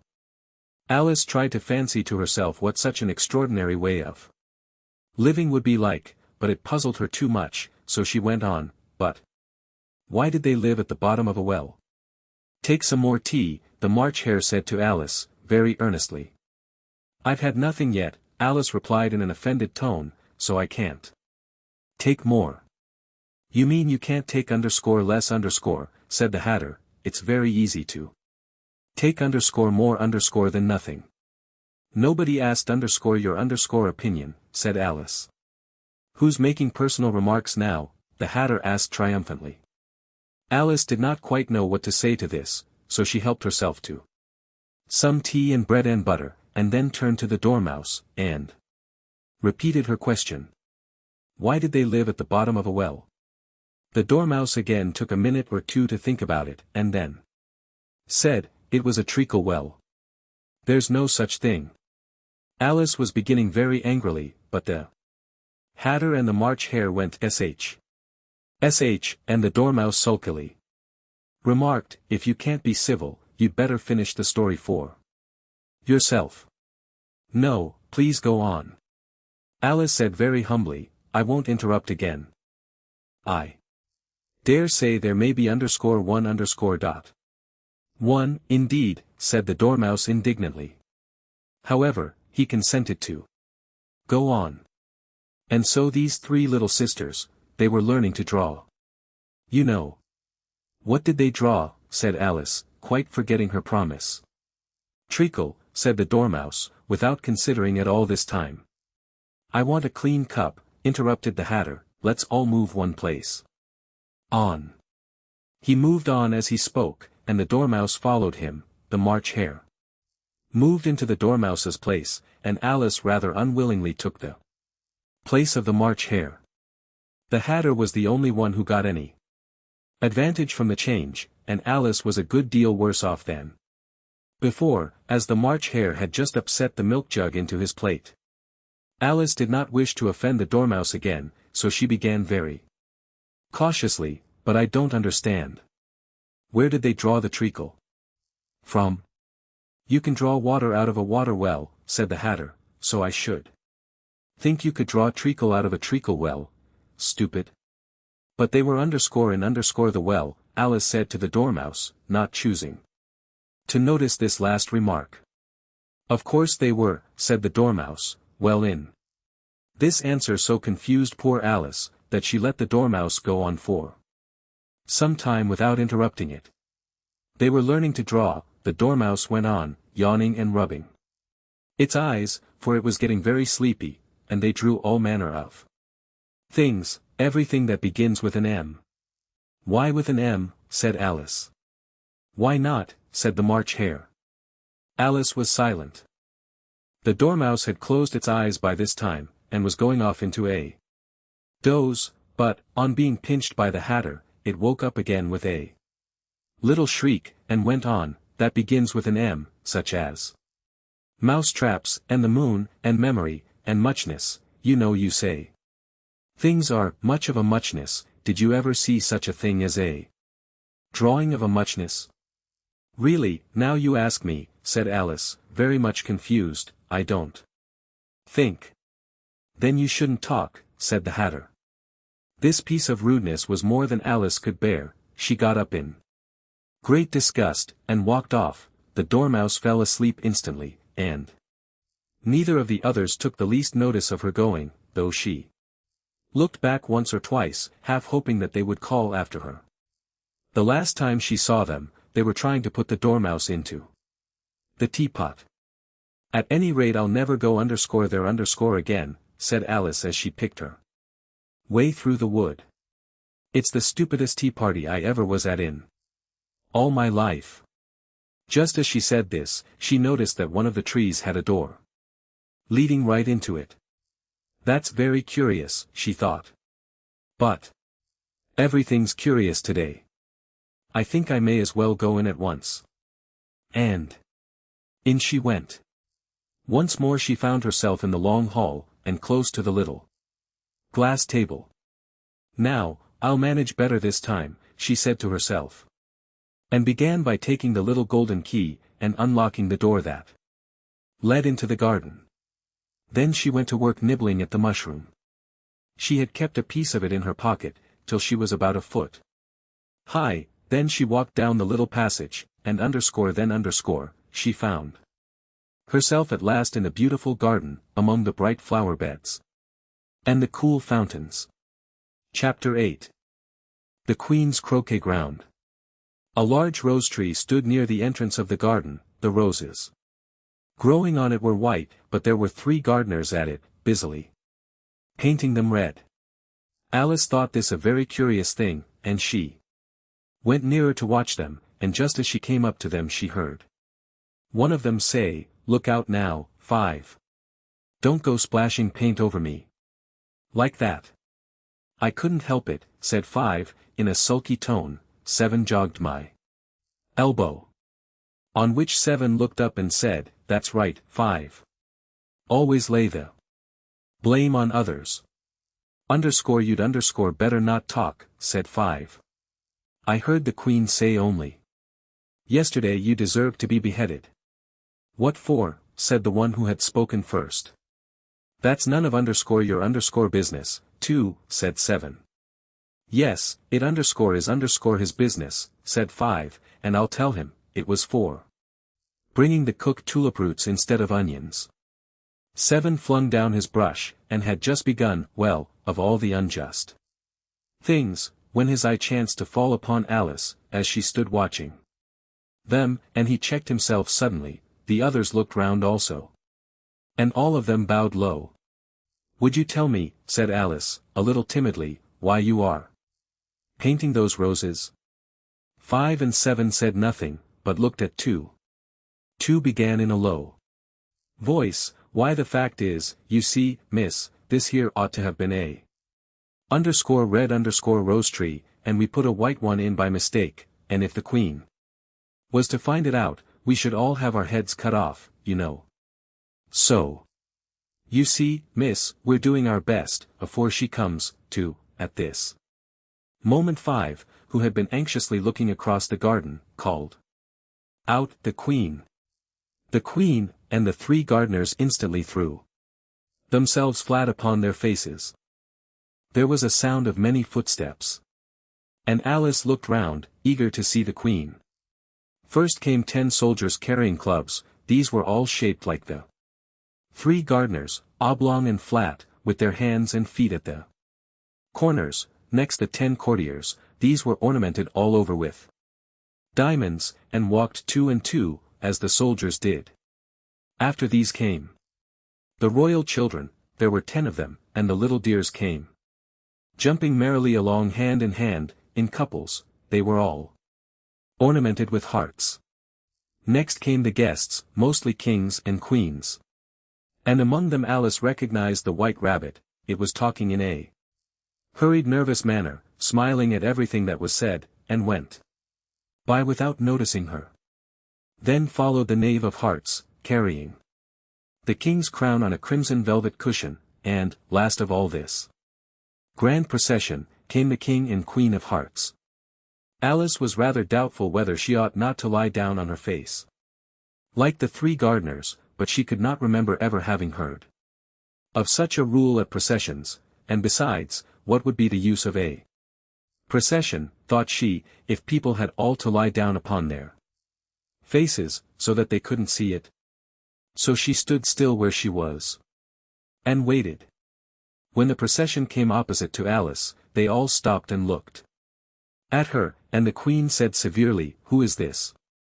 She said it to the Knave of Hearts, who only bowed and smiled in reply.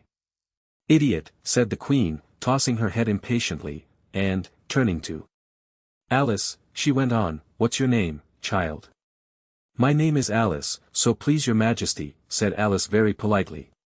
But she added, to herself, "Why, they're only a pack of cards, after all. I needn't be afraid of them." "And who are these, said the Queen, pointing to the 3 gardeners who were lying round the rose tree, for, you see, as they were lying on their faces, and the pattern on their backs was the same as the rest of the pack, she could not tell whether they were gardeners, or soldiers, or courtiers, or 3 of her own children. "How should I know," said Alice, surprised at her own courage. "It's no business of mine.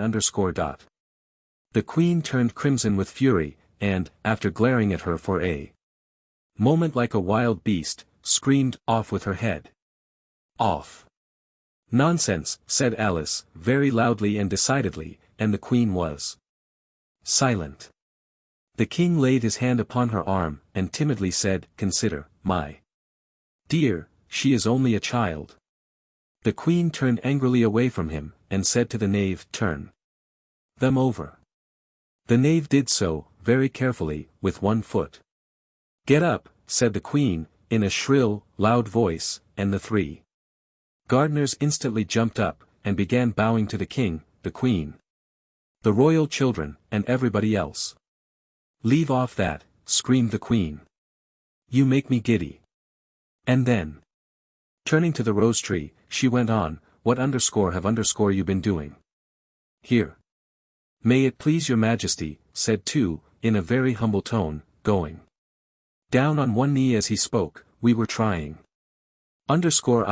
see," said the Queen, who had meanwhile been examining the roses. Off with their heads, and the procession moved on, 3 of the soldiers remaining behind to execute the unfortunate gardeners, who ran to Alice for protection. "You shan't be beheaded," said Alice, and she put them into a large flower pot that stood near. The 3 soldiers wandered about for a minute or two, looking for them, and then quietly marched off after the others. "Are their heads off?" shouted the queen. "Their heads are gone, if it please your majesty," the soldiers shouted. In reply. "That's right," shouted the queen. "Can you play croquet?" The soldiers were silent, and looked at Alice, as the question was evidently meant for her. "Yes," shouted Alice. "Come on, then," roared the queen, and Alice joined the procession, wondering very much what would happen next. It's a very fine day," said a timid voice at her side. She was walking by the white rabbit, who was peeping anxiously into her face. "Very," said Alice. "Where's the Duchess?" "Hush! Hush!" said the rabbit in a low, hurried tone. He looked anxiously over his shoulder as he spoke, and then raised himself upon tiptoe, put his mouth close to her ear, and whispered, "She's under sentence of execution." "What for?" said Alice. "Did you say, 'What a pity'?" the rabbit asked. "No, I didn't," said Alice. "I don't think it's at all a pity. I said, 'What for?'" "She boxed the queen's ears," the rabbit began. Alice gave a little scream of laughter. "Oh, hush," the rabbit whispered in a frightened tone. "The queen will hear you. You see, she came rather late, and the queen said."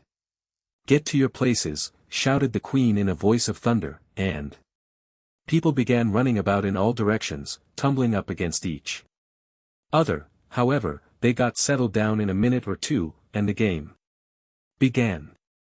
Alice thought she had never seen such a curious croquet ground in her life. It was all ridges and furrows, the balls were live hedgehogs, the mallets live flamingos, and the soldiers had to double themselves up and to stand on their hands and feet, to make the arches. The chief difficulty Alice found at first was in managing her flamingo. She succeeded in getting its body tucked away, comfortably enough, under her arm, with its legs hanging down, but generally, just as she had got its neck nicely straightened out, and was going to give the hedgehog a blow with its head, it would twist itself round and look up in her face, with such a puzzled expression that she could not help bursting out laughing, and when she had got its head down, and was going to begin again, it was very provoking to find that the hedgehog had unrolled itself, and was in the act of crawling away. Besides all this, there was generally a ridge or furrow in the way wherever she wanted to send the hedgehog to, and, as the doubled-up soldiers were always getting up and walking off to other parts of the ground, Alice soon came to the conclusion that it was a very difficult game indeed. The players all played at once without waiting for turns, quarreling all the while, and fighting for the hedgehogs, and in a very short time the queen was in a furious passion, and went stamping about, and shouting, "Off with his head," or "Off with her head," about once in a minute. Alice began to feel very uneasy. To be sure, she had not as yet had any dispute with the queen, but she knew that it might happen any minute. And then, thought she, what would become of me? They're dreadfully fond of beheading people here. The great wonder is, that there's any one left alive. She was looking about for some way of escape, and wondering whether she could get away without being seen, when she noticed a curious appearance in the air. It puzzled her very much at first, but, after watching it a minute or two, she made it out to be a grin, and she said to herself, "It's the Cheshire Cat, now I shall have somebody to talk to." "How are you getting on?" said the cat, as soon as there was mouth enough for it to speak with. Alice waited till the eyes appeared, and then nodded. "It's no use speaking to it," she thought, "till its ears have come, or at least one of them." In another minute the whole head appeared, and then Alice put down her flamingo, and began an account of the game, feeling very glad she had someone to listen to her. The cat seemed to think that there was enough of it now in sight, and no more of it appeared. I don't think they play it all fairly, Alice began, in rather a complaining tone, and they all quarrel so dreadfully one can't hear oneself speak, and they don't seem to have any rules in particular, at least, if there are, nobody attends to them, and you've no idea how confusing it is all the things being alive. For instance, there's the arch I've got to go through next, walking about at the other end of the ground, and I should have croqueted the Queen's hedgehog just now, only it ran away when it saw mine coming. How do you like the Queen? Said the cat in a low voice. Not at all, said Alice, she's so extremely. Just then she noticed that the Queen was close behind her, listening, so she went on. Likely to win, that it's hardly worth while finishing the game. The Queen smiled and passed on. Who are you talking to? Said the King, going up to Alice, and looking at the cat's head with great curiosity. It's a friend of mine, a Cheshire cat, said Alice. Allow me to introduce it. I don't like the look of it at all, said the King, however, it may kiss my hand if it likes. I'd rather not, the cat remarked. Don't be impertinent, said the King, and don't look at me like that. He got behind Alice as he spoke. A cat may look at a king, said Alice. I've read that in some book. But I don't remember where. Well, it must be removed, said the King very decidedly, and he called the Queen, who was passing at the moment, my dear. I wish you would have this cat removed. The Queen had only one way of settling all difficulties, great or small. Off with his head, she said, without even looking round. I'll fetch the executioner myself, said the King eagerly, and he hurried off. Alice thought she might as well go back, and see how the game was going on, as she heard the Queen's voice in the distance, screaming with passion. She had already heard her sentence 3 of the players to be executed for having missed their turns, and she did not like the look of things at all, as the game was in such confusion that she never knew whether it was her turn or not. So she went in search of her hedgehog. The hedgehog was engaged in a fight with another hedgehog, which seemed to Alice an excellent opportunity for croqueting one of them with the other. The only difficulty was, that her flamingo was gone across to the other side of the garden, where Alice could see it trying in a helpless sort of way to fly up into a tree. By the time she had caught the flamingo and brought it back, the fight was over, and both the hedgehogs were out of sight. But it doesn't matter much, thought Alice, as all the arches are gone from this side of the ground. So she tucked it away under her arm, that it might not escape again, and went back for a little more conversation with her friend. When she got back to the Cheshire Cat, she was surprised to find quite a large crowd collected round it. There was a dispute going on between the executioner, the King, and the Queen, who were all talking at once, while all the rest were quite silent, and looked very uncomfortable.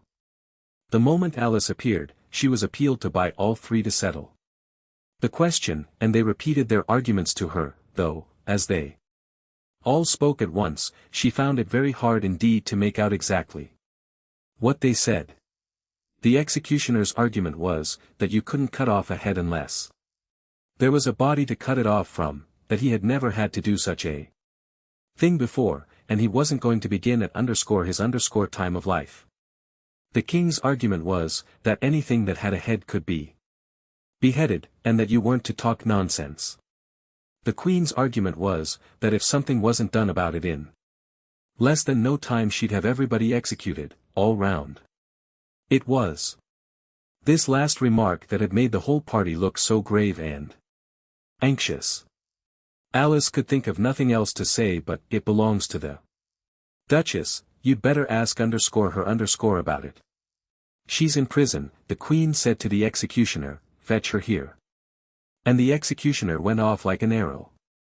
The cat's head began fading away the moment he was gone, and, by the time he had come back with the Duchess, it had entirely disappeared, so the King and the executioner ran wildly up and down looking for it, while the rest of the party went back to the game. Chapter 9. The Mock Turtle's Story. You can't think how glad I am to see you again, you dear old thing, said the Duchess, as she tucked her arm affectionately into Alice's. And they walked off together. Alice was very glad to find her in such a pleasant temper, and thought to herself that perhaps it was only the pepper that had made her so savage when they met in the kitchen. When I'm a Duchess, she said to herself, not in a very hopeful tone though, I won't have any pepper in my kitchen at all. Soup does very well without, maybe it's always pepper that makes people hot-tempered, she went on, very much pleased at having found out a new kind of rule, and vinegar that makes them sour, and chamomile that makes them bitter, and barley sugar and such things that make children sweet-tempered. I only wish people knew that, then they wouldn't be so stingy about it, you know. She had quite forgotten the Duchess by this time, and was a little startled when she heard her voice close to her ear. You're thinking about something, my dear, and that makes you forget to talk. I can't tell you just now what the moral of that is, but I shall remember it in a bit. Perhaps it hasn't one, Alice ventured to remark. Tut, tut, child, said the Duchess.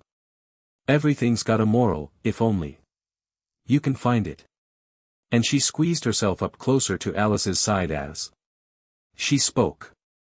Alice did not much like keeping so close to her, first, because the Duchess was very ugly, and secondly, because she was exactly the right height to rest her chin upon Alice's shoulder, and it was an uncomfortably sharp chin. However, she did not like to be rude, so she bore it as well as she could. The game's going on rather better now, she said, by way of keeping up the conversation a little. 'Tis so, said the Duchess, and the moral of that is, oh, 'tis love. 'Tis love, that makes the world go round. Somebody said, Alice whispered, that it's done by everybody minding their own business. Ah, well. It means much the same thing, said the Duchess, digging her sharp little chin into Alice's shoulder as she added, and the moral of that is, take care of the sense, and the sounds will take care of themselves. How fond she is of finding morals in things. Alice thought to herself. I dare say you're wondering why I don't put my arm round your waist. The Duchess said after a pause, the reason is, that I'm doubtful about the temper of your flamingo. Shall I try the experiment? He might bite, Alice cautiously replied, not feeling at all anxious to have the experiment tried. Very true, said the Duchess, flamingos and mustard both bite. And the moral of that is, birds of a feather flock together. Only mustard isn't a bird, Alice remarked. Right, as usual, said the Duchess, what a clear way you have of putting things. It's a mineral, said Alice. Of course it is, said the Duchess, who seemed ready to agree to everything that Alice said. There's a large mustard mine near here. And the moral of that is, the more there is of mine, the less there is of yours. Oh, I know, exclaimed Alice, who had not attended to this last remark, it's a vegetable. It doesn't look like one, but it is. I quite agree with you, said the Duchess, and the moral of that is, be what you would seem to be, or if you'd like it put more simply, never imagine yourself not to be otherwise than what it might appear to others that what you were or might have been was not otherwise than what you had been would have appeared to them to be otherwise. I think I should understand that better, Alice said very politely, if I had it written down, but I can't quite follow it as you say it. That's nothing to what I could say if I chose, the Duchess replied in a pleased tone. Pray don't trouble yourself to say it any longer than that, said Alice. Oh, don't talk about trouble, said the Duchess. I make you a present of everything I've said as yet. A cheap sort of present, thought Alice. I'm glad they don't give birthday presents like that. But she did not venture to say it out loud. Thinking again, the Duchess asked, with another dig of her sharp little chin. I've a right to think, said Alice sharply, for she was beginning to feel a little worried. Just about as much right, said the Duchess, as pigs have to fly, and the M. But here, to Alice's great surprise, the Duchess's voice died away. Even in the middle of her favorite word, moral, and the arm that was linked into hers began to tremble. Alice looked up, and there stood the Queen in front of them, with her arms folded, frowning like a thunderstorm. A fine day, Your Majesty, the Duchess began in a low, weak voice. Now, I give you fair warning, shouted the Queen, stamping on the ground as she spoke, either you or your head must be off, and that in about half no time. Take your choice. The Duchess took her choice, and was gone in a moment. Let's go on with the game, the Queen said to Alice, and Alice was too much frightened to say a word, but slowly followed her back to the croquet ground. The other guests had taken advantage of the Queen's absence, and were resting in the shade. However, the moment they saw her, they hurried back to the game, the Queen merely remarking that a moment's delay would cost them their lives. All the time they were playing, the Queen never left off quarreling with the other players, and shouting off with his head, or off with her head. Those whom she sentenced were taken into custody by the soldiers, who of course had to leave off being arches to do this, so that by the end of half an hour or so there were no arches left, and all the players, except the King, the Queen, and Alice, were in custody and under sentence of execution. Then the Queen left off, quite out of breath, and said to Alice, Have you seen the mock turtle yet? No, said Alice. I don't even know what a mock turtle is. It's the thing mock turtle soup is made from, said the Queen. I never saw one, or heard of one, said Alice. Come on, then, said the Queen, and he shall tell you his history. As they walked off together, Alice heard the King say in a low voice to the company generally, you are all pardoned. Come, that's a good thing, she said to herself, for she had felt quite unhappy at the number of executions the Queen had ordered. They very soon came upon a griffin, lying fast asleep in the sun. If you don't know what a griffin is, look at the picture. Up, lazy thing, said the Queen, and take this young lady to see the mock turtle, and to hear his history. I must go back and see after some executions I have ordered, and she walked off, leaving Alice alone with the griffin. Alice did not quite like the look of the creature, but on the whole she thought it would be quite as safe to stay with it as to go after that savage Queen, so she waited. The griffin sat up and rubbed its eyes, then it watched the Queen till she was out of sight, then it chuckled. What fun, said the griffin. Half to itself, half to Alice. What is the fun, said Alice. Why, she said the griffin. It's all her fancy, that, they never executes nobody, you know. Come on. Everybody says, come on, here, thought Alice, as she went slowly after it. I never was so ordered about in all my life, never. They had not gone far before they saw the mock turtle in the distance, sitting sad and lonely on a little ledge of rock, and, as they came nearer, Alice could hear him sighing as if his heart would break. She pitied him deeply.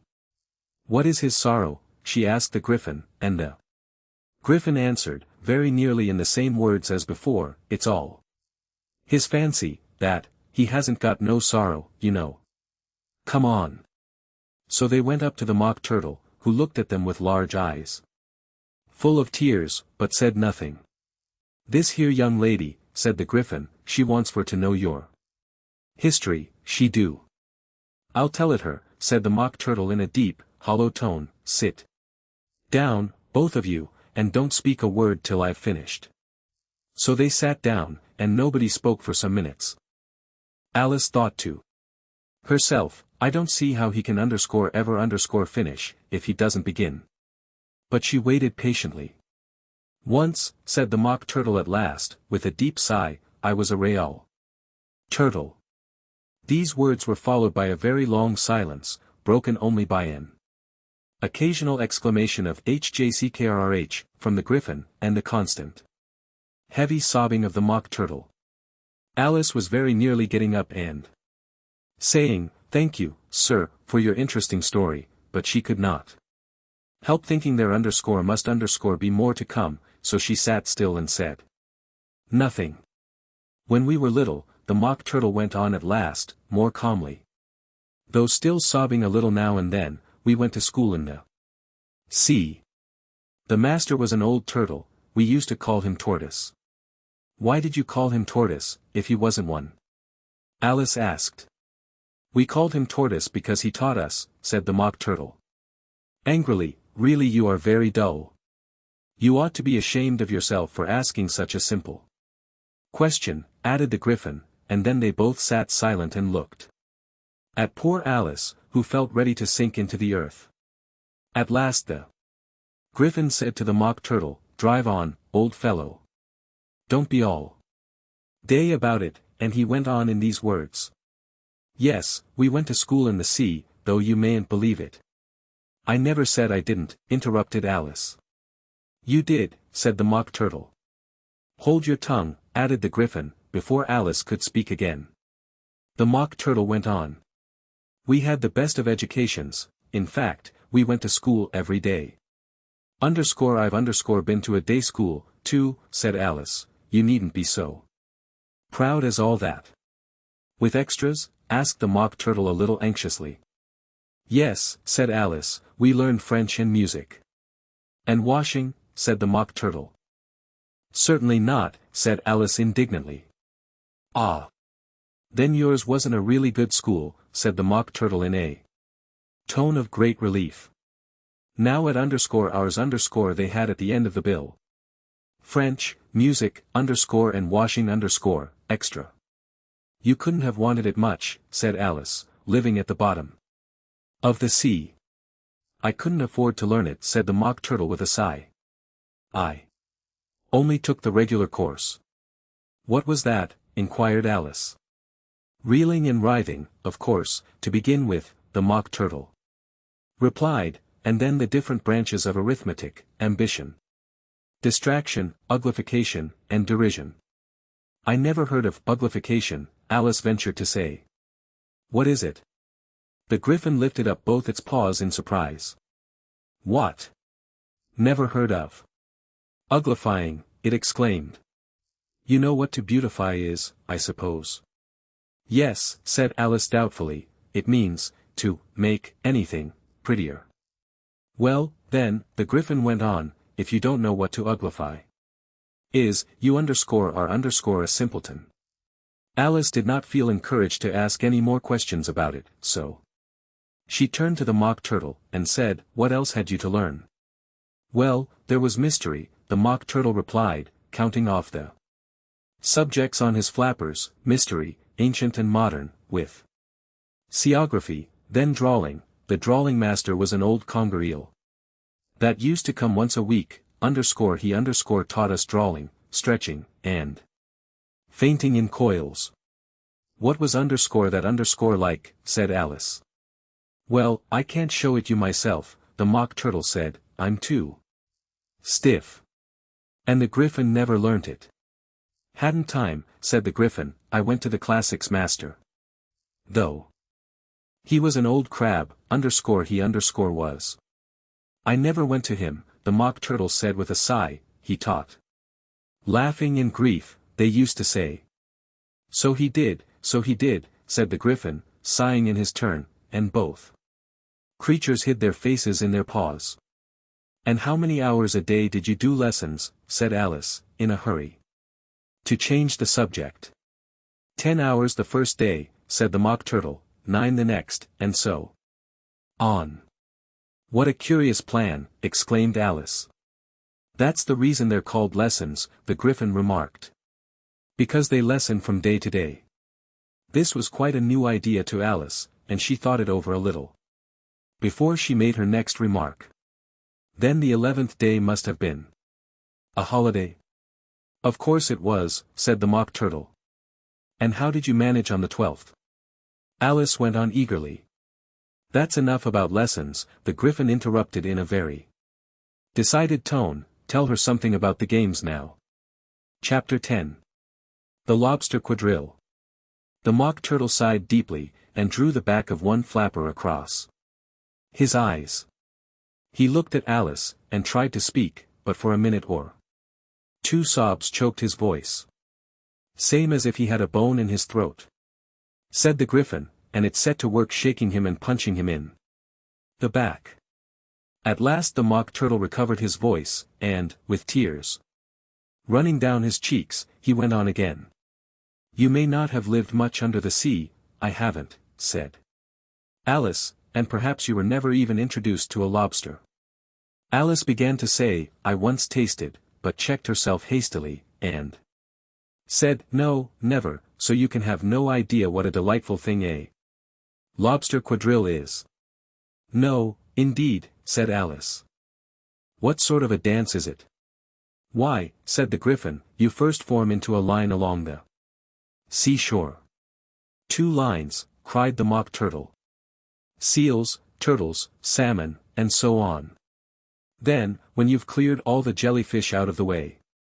That generally takes some time, interrupted the Gryphon. You advance twice. Each with a lobster as a partner, cried the Gryphon. Of course, the Mock Turtle said, advance twice, set to partners. Change lobsters, and retire in same order, continued the Gryphon. Then, you know, the Mock Turtle went on, you throw the lobsters, shouted the Gryphon, with a bound into the air. As far out to sea as you can. Swim after them, screamed the Gryphon. Turn a somersault in the sea, cried the Mock Turtle, capering wildly about. Change lobsters again, yelled the Gryphon at the top of its voice.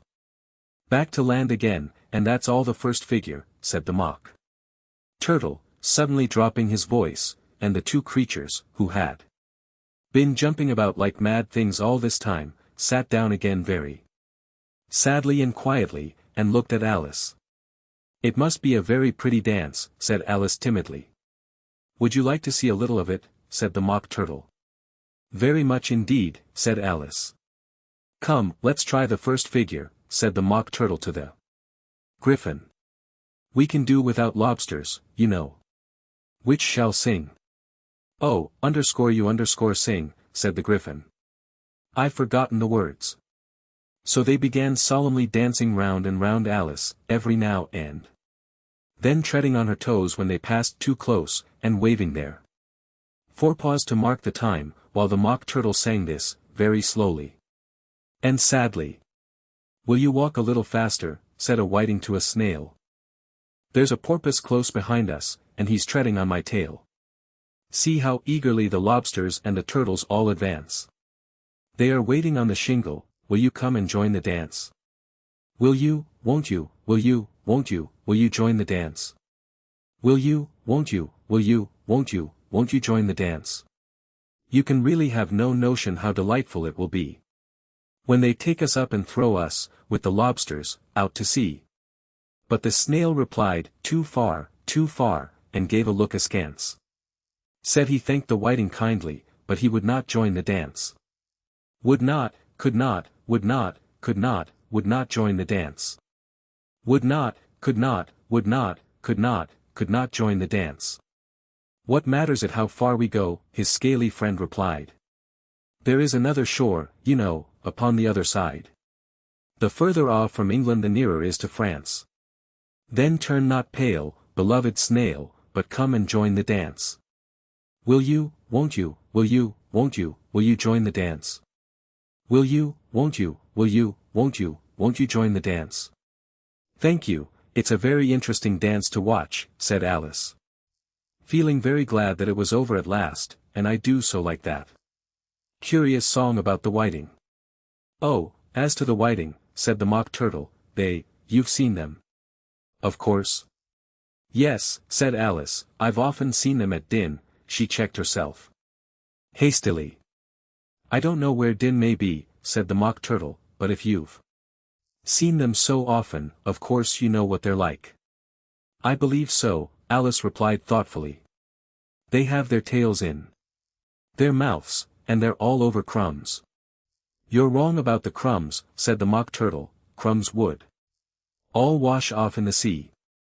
But they have their tails in their mouths. And the reason is, here the Mock Turtle yawned and shut his eyes. Tell her about the reason and all that, he said to the Griffin. The reason is, said the Griffin, that they would go with the lobsters to the dance. So they got thrown out to sea. So they had to fall a long way.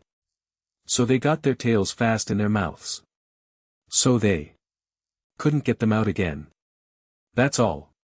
Thank you, said Alice, it's very interesting. I never knew so much about a whiting before. I can tell you more than that, if you like, said the Griffin. Do you know why it's called a whiting? I never thought about it, said Alice. Why? It does the boots and shoes the Griffin replied very solemnly. Alice was thoroughly puzzled. Does the boots and shoes, she repeated, in a wondering tone. Why, what are your shoes done with, said the Griffin. I mean, what makes them so shiny? Alice looked down at them, and considered a little before she gave her answer. They're done with blacking, I believe. Boots and shoes under the sea, the Griffin went on in a deep voice, are done with a whiting. Now you know. And what are they made of? Alice asked in a tone of great curiosity. Soles and eels, of course, the Griffin replied rather impatiently. Any shrimp could have told you that. If I'd been the whiting, said Alice, whose thoughts were still running on the song, I'd have said to the porpoise, keep back. Please, we don't want you with us.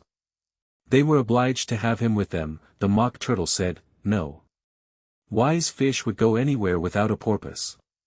Wouldn't it really, said Alice in a tone of great surprise.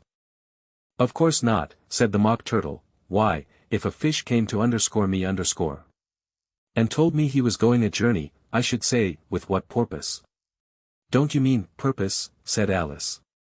I mean what I say, the Mock Turtle replied in an offended tone. And the Griffin added, come, let's hear some of your adventures.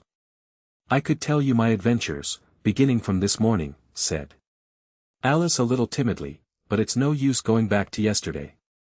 Because I was a different person then. Explain all that, said the Mock Turtle. No. The adventures first, said the Griffin in an impatient tone. Explanations take such a dreadful time. So Alice began telling them her adventures from the time when she first saw the white rabbit. She was a little nervous about it just at first. The two creatures got so close to her, one on each side, and opened their eyes and mouths so very wide, but she gained courage as she went on. Her listeners were perfectly quiet till she got to the part about her repeating "you are old, Father William" to the caterpillar, and the words all coming different, and then the Mock Turtle drew a long breath, and said, that's very curious. It's all about as curious as it can be, said the Griffin. It all came different, the Mock Turtle repeated thoughtfully. I should like to hear her try and repeat something now. Tell her to begin. He looked at the Griffin as if he thought it had some kind of authority over Alice. Stand up and repeat, "'tis the voice of the sluggard", said the Griffin. How the creatures order one about, and make one repeat lessons. Thought Alice, I might as well be at school at once. However, she got up, and began to repeat it, but her head was so full of the lobster quadrille, that she hardly knew what she was saying, and the words came very queer indeed.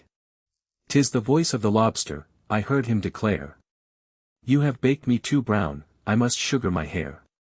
As a duck with its eyelids, so he with his nose trims his belt and his buttons, and turns out his toes."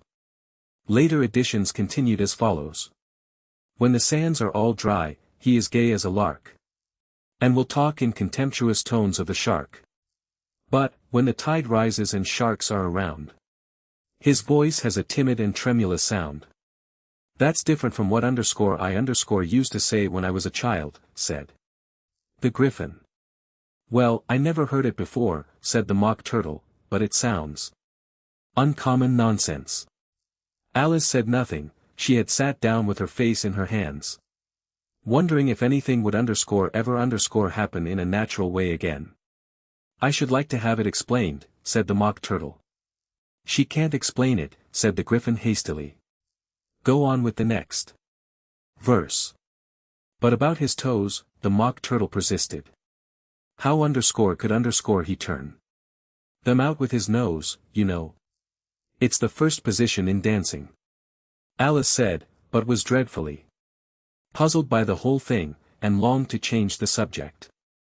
Go on with the next verse, the Griffin repeated impatiently. It begins, I passed by his garden. Alice did not dare to disobey, though she felt sure it would all come wrong, and she went on in a trembling voice. I passed by his garden, and marked, with one eye, how the owl and the panther were sharing a pie. Later editions continued as follows.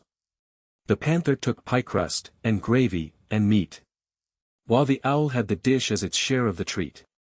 When the pie was all finished, the owl, as a boon, was kindly permitted to pocket the spoon, while the panther received knife and fork with a growl, and concluded the banquet.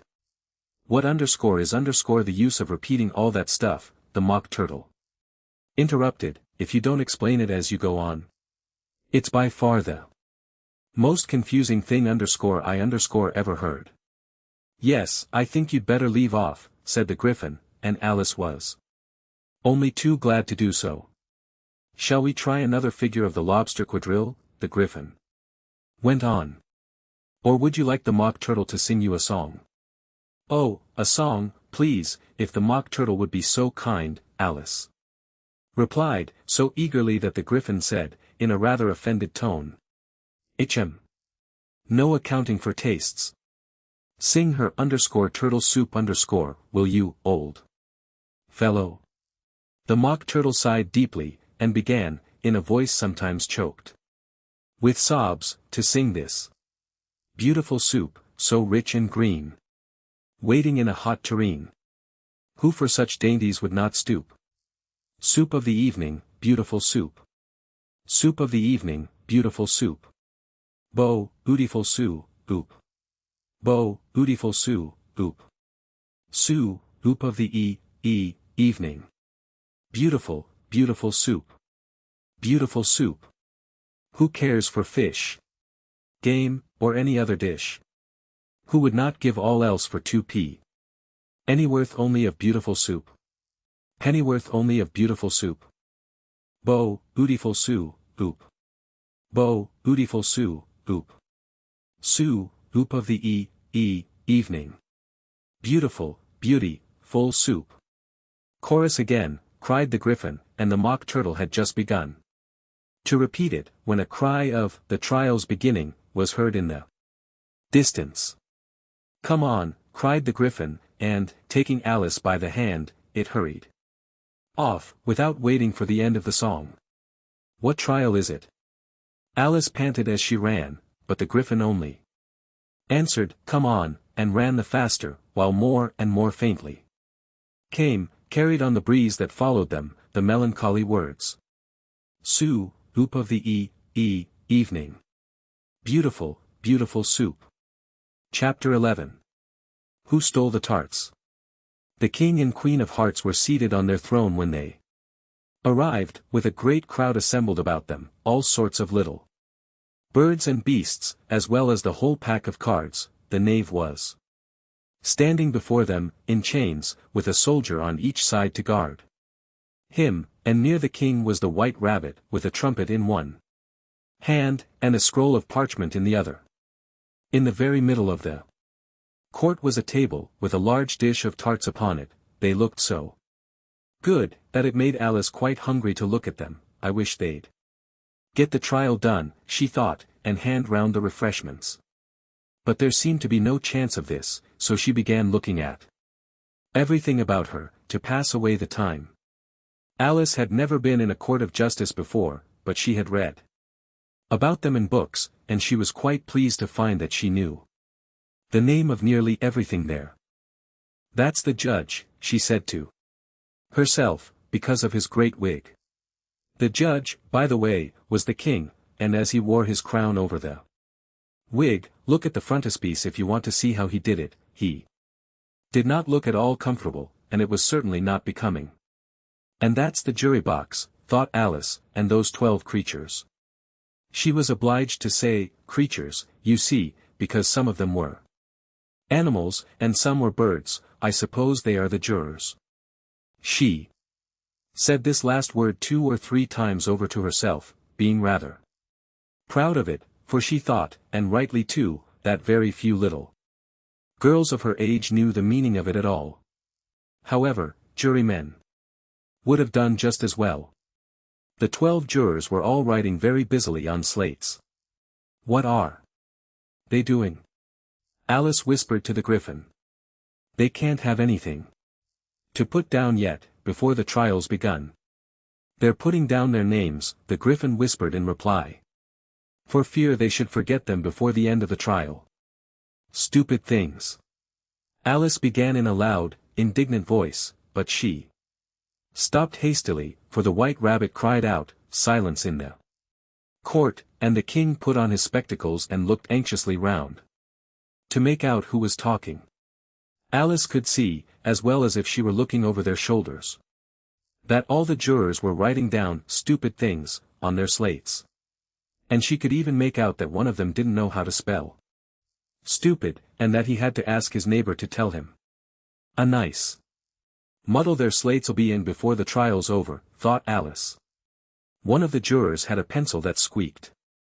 This of course, Alice could not stand, and she went round the court and got behind him, and very soon found an opportunity of taking it away. She did it so quickly that the poor little juror, it was Bill, the lizard, could not make out at all what had become of it, so, after hunting all about for it, he was obliged to write with one finger for the rest of the day, and this was of very little use, as it left no mark on the slate. "Harold, read the accusation," said the king. On this the White Rabbit blew 3 blasts on the trumpet, and then unrolled the parchment scroll, and read as follows. "The Queen of Hearts, she made some tarts. All on a summer day. The Knave of Hearts, he stole those tarts. And took them quite away. Consider your verdict," the king said to the jury. Not yet," the rabbit hastily interrupted. "There's a great deal to come before that." "Call the first witness," said the king, and the White Rabbit blew 3 blasts on the trumpet, and called out, "First witness." The first witness was the Hatter. He came in with a teacup in one hand and a piece of bread and butter in the other. "I beg pardon, Your Majesty," he began, "for bringing these in, but I hadn't quite finished my tea when I was sent for." "You ought to have finished," said the king. "When did you begin?" The Hatter looked at the March Hare, who had followed him into the court, arm in arm with the Dormouse. 14th of March, I think it was, he said. 15th, said the March Hare. 16th, added the Dormouse. "Write that down," the king said to the jury, and the jury eagerly wrote down all 3 dates on their slates, and then added them up, and reduced the answer to shillings and pence. "Take off your hat," the king said to the Hatter. "It isn't mine," said the Hatter. "Stolen, the king exclaimed, turning to the jury, who instantly made a memorandum of the fact. "I keep them to sell," the Hatter added as an explanation, "I've none of my own. I'm a Hatter." Here the Queen put on her spectacles, and began staring at the Hatter, who turned pale and fidgeted. "Give your evidence," said the king, "and don't be nervous, or I'll have you executed on the spot."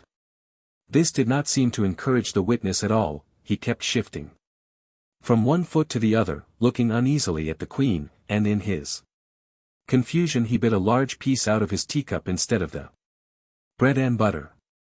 Just at this moment Alice felt a very curious sensation, which puzzled her a good deal until she made out what it was. She was beginning to grow larger again, and she thought at first she would get up and leave the court, but on second thoughts she decided to remain where she was, as long as there was room for her. "I wish you wouldn't squeeze so," said the Dormouse, who was sitting next to her. "I can hardly breathe."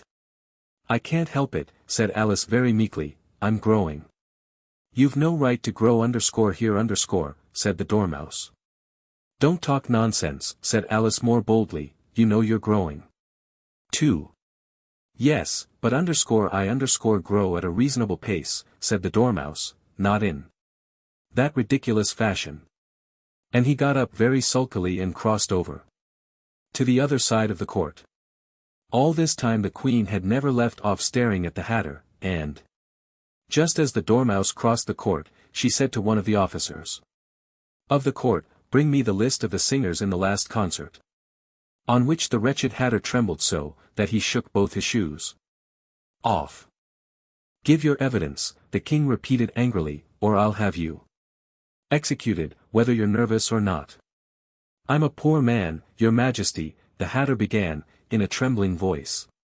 "And I hadn't begun my tea, not above a week or so, and what with the bread and butter getting so thin, and the twinkling of the tea."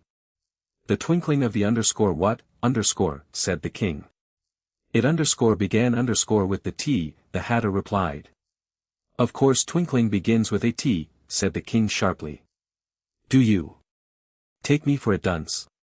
Go on." "I'm a poor man," the Hatter went on, "and most things twinkled after that, only the March Hare said." "I didn't," the March Hare interrupted in a great hurry. "You did," said the Hatter. "I deny it," said the March Hare. "He denies it," said the king, "leave out that part." "Well, at any rate," the Dormouse said, the Hatter went on, looking anxiously round to see if he would deny it too, but the Dormouse denied nothing, being fast asleep. "After that," continued the Hatter, "I cut some more bread and butter." "But what did the Dormouse say?" one of the jury asked. "That I can't remember," said the Hatter. "You must remember," remarked the king, "or I'll have you executed." The miserable Hatter dropped his teacup and bread and butter, and went down on one knee. "I'm a poor man, your majesty," he began. "You're a very poor speaker said the king. Here one of the guinea pigs cheered, and was immediately suppressed by the officers of the court. "As that is rather a hard word, I will just explain to you how it was done." They had a large canvas bag, which tied up at the mouth with strings. Into this they slipped the guinea pig head first, and then sat upon it. "I'm glad I've seen that done," thought Alice. "I've so often read in the newspapers, at the end of trials, there was some attempts at applause, which was immediately suppressed by the officers of the court, and I never understood what it meant till now." "If that's all you know about it, you may stand down," continued the king. "I can't go no lower," said the Hatter, "I'm on the floor, as it is." "Then you may sit down," the king replied. Here the other guinea pig cheered, and was suppressed. "Come, that finished the guinea pigs," thought Alice. "Now we shall get on better." "I'd rather finish my tea," said the Hatter, with an anxious look at the queen, who was reading the list of singers. "You may go," said the king, and the Hatter hurriedly left the court, without even waiting to put his shoes on. "And just take his head off outside," the queen added to one of the officers, but the Hatter was out of sight before the officer could get to the door. "Call the next witness," said the king. The next witness was the Duchess's cook. She carried the pepper box in her hand, and Alice guessed who it was, even before she got into the court. By the way, the people near the door began sneezing all at once. "Give your evidence," said the king. "Shan't," said the cook. The king looked anxiously at the white rabbit, who said in a low voice. Your Majesty must cross-examine this witness. Well, if I must, the king said, with a melancholy air, and after folding his arms and frowning at the cook till his eyes were nearly out of sight, he said in a deep voice, what are tarts made of? Pepper, mostly, said the cook. Treacle, said a sleepy voice behind her. Collar that dormouse, the queen shrieked out. Behead that dormouse. Turn that dormouse out of court. Suppress him. Pinch him. Off with his whiskers. For some minutes the whole court was in confusion, getting the dormouse turned out, and, by the time they had settled down again, the cook had disappeared. Never mind, said the king, with an air of great relief. Call the next witness. And he added in an undertone to the queen, really, my dear, you must cross-examine the next witness. It quite makes my forehead ache. Alice watched the white rabbit as he fumbled over the list, feeling very curious to see what the next witness would be like, for they haven't got much evidence yet, she said to herself. Imagine her surprise, when the white rabbit read out, at the top of his shrill little voice, the name Alice. Chapter 12. Alice's evidence.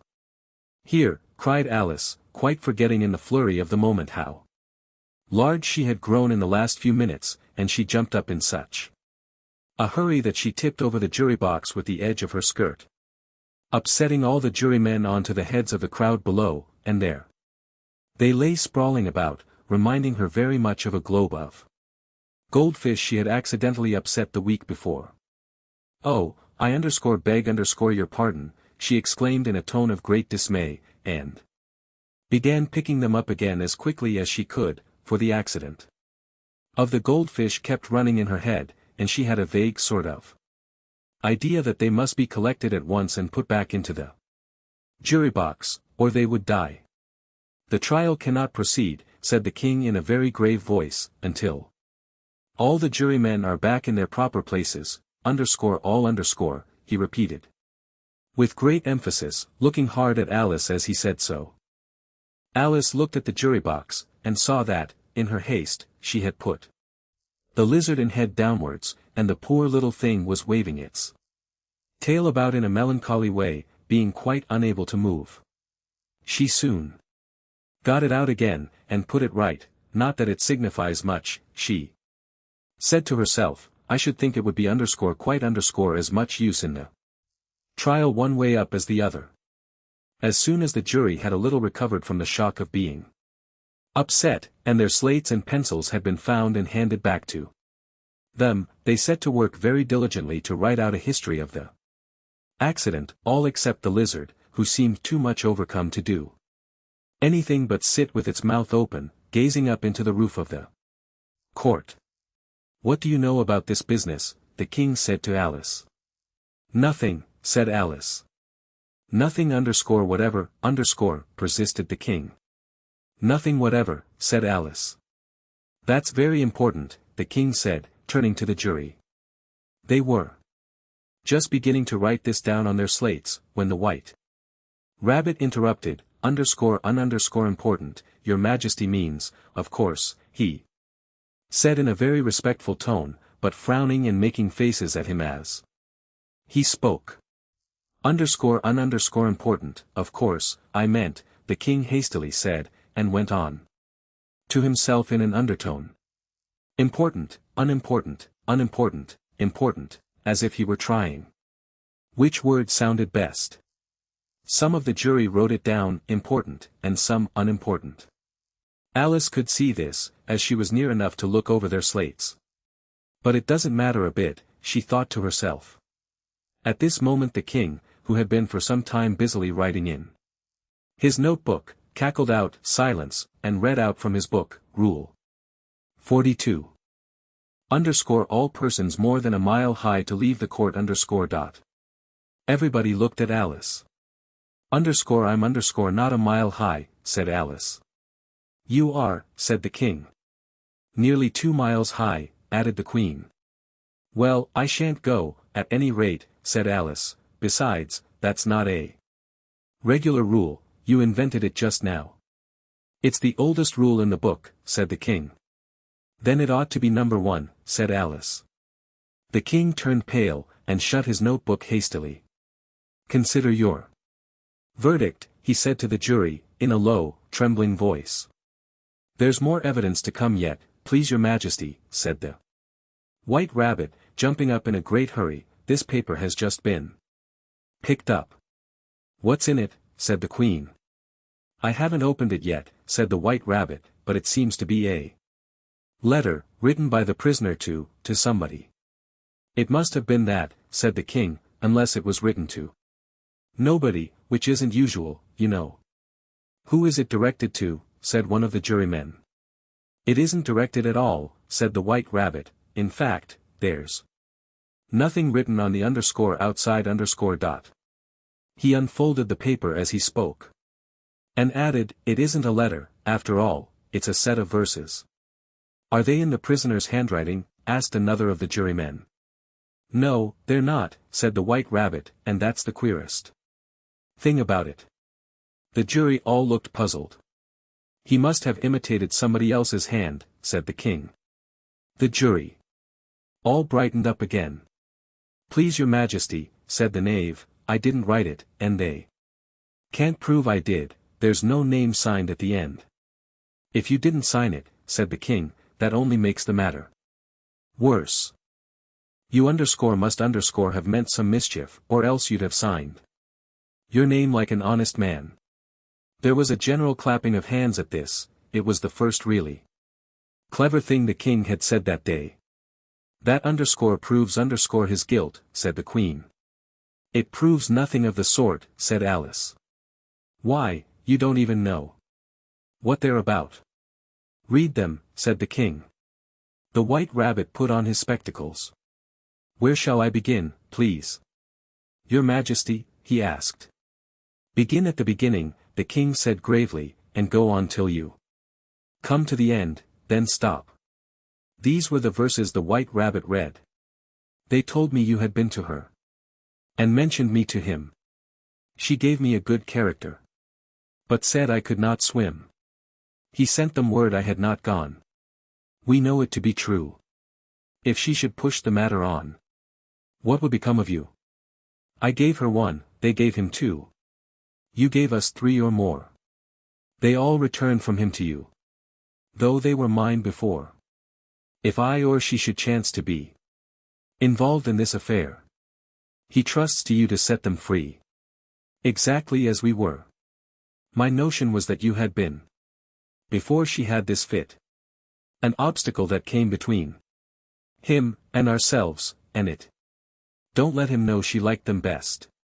For this must ever be a secret, kept from all the rest.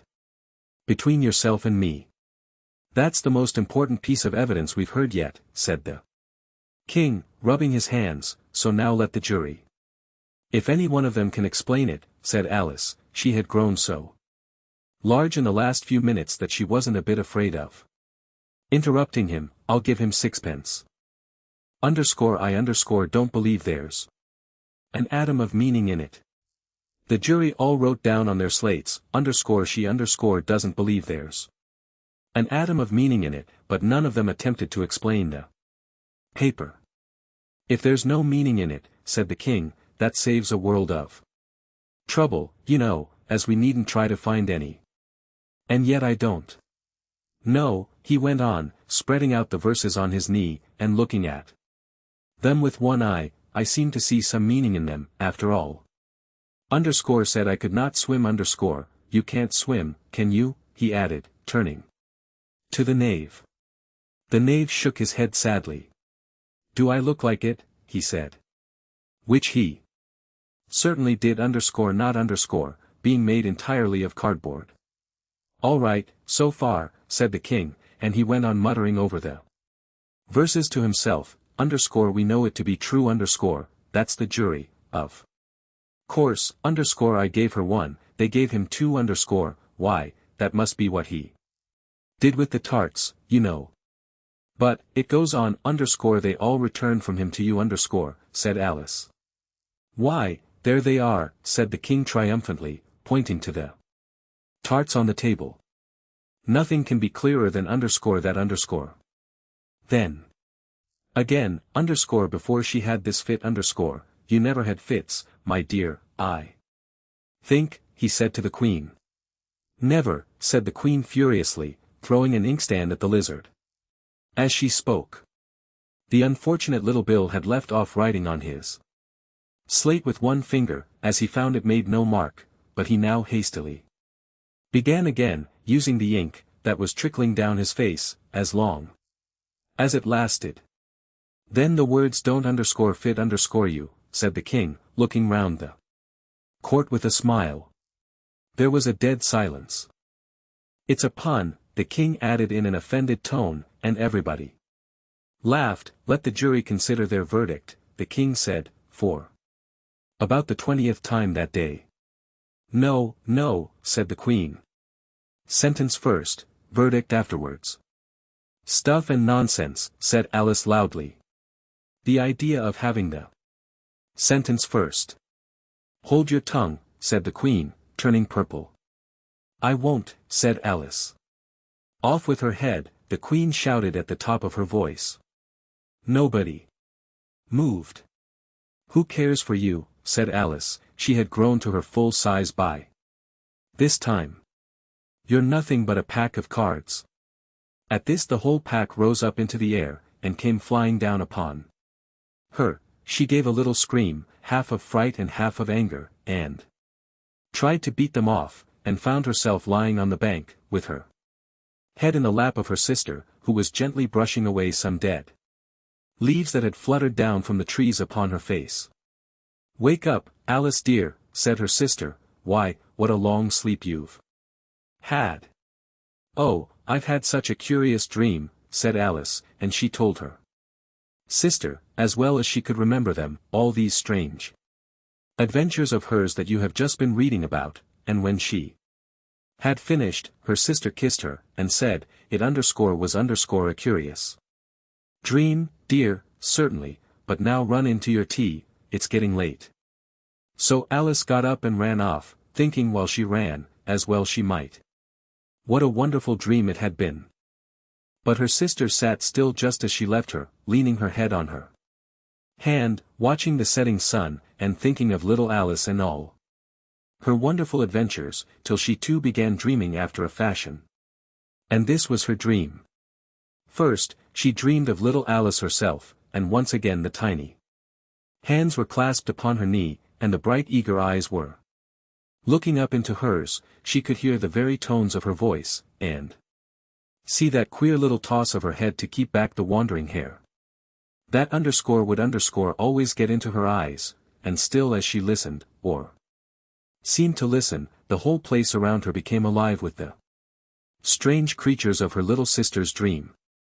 The long grass rustled at her feet as the white rabbit hurried by, the frightened mouse splashed his way through the neighboring pool, she could hear the rattle of the teacups as the March Hare and his friends shared their never-ending meal, and the shrill voice of the queen ordering off her unfortunate guests to execution. Once more the pig baby was sneezing on the Duchess's knee, while plates and dishes crashed around it. Once more the shriek of the griffin, the squeaking of the lizard slate pencil, and the choking of the suppressed guinea pigs filled the air, mixed up with the distant sobs of the miserable mock turtle.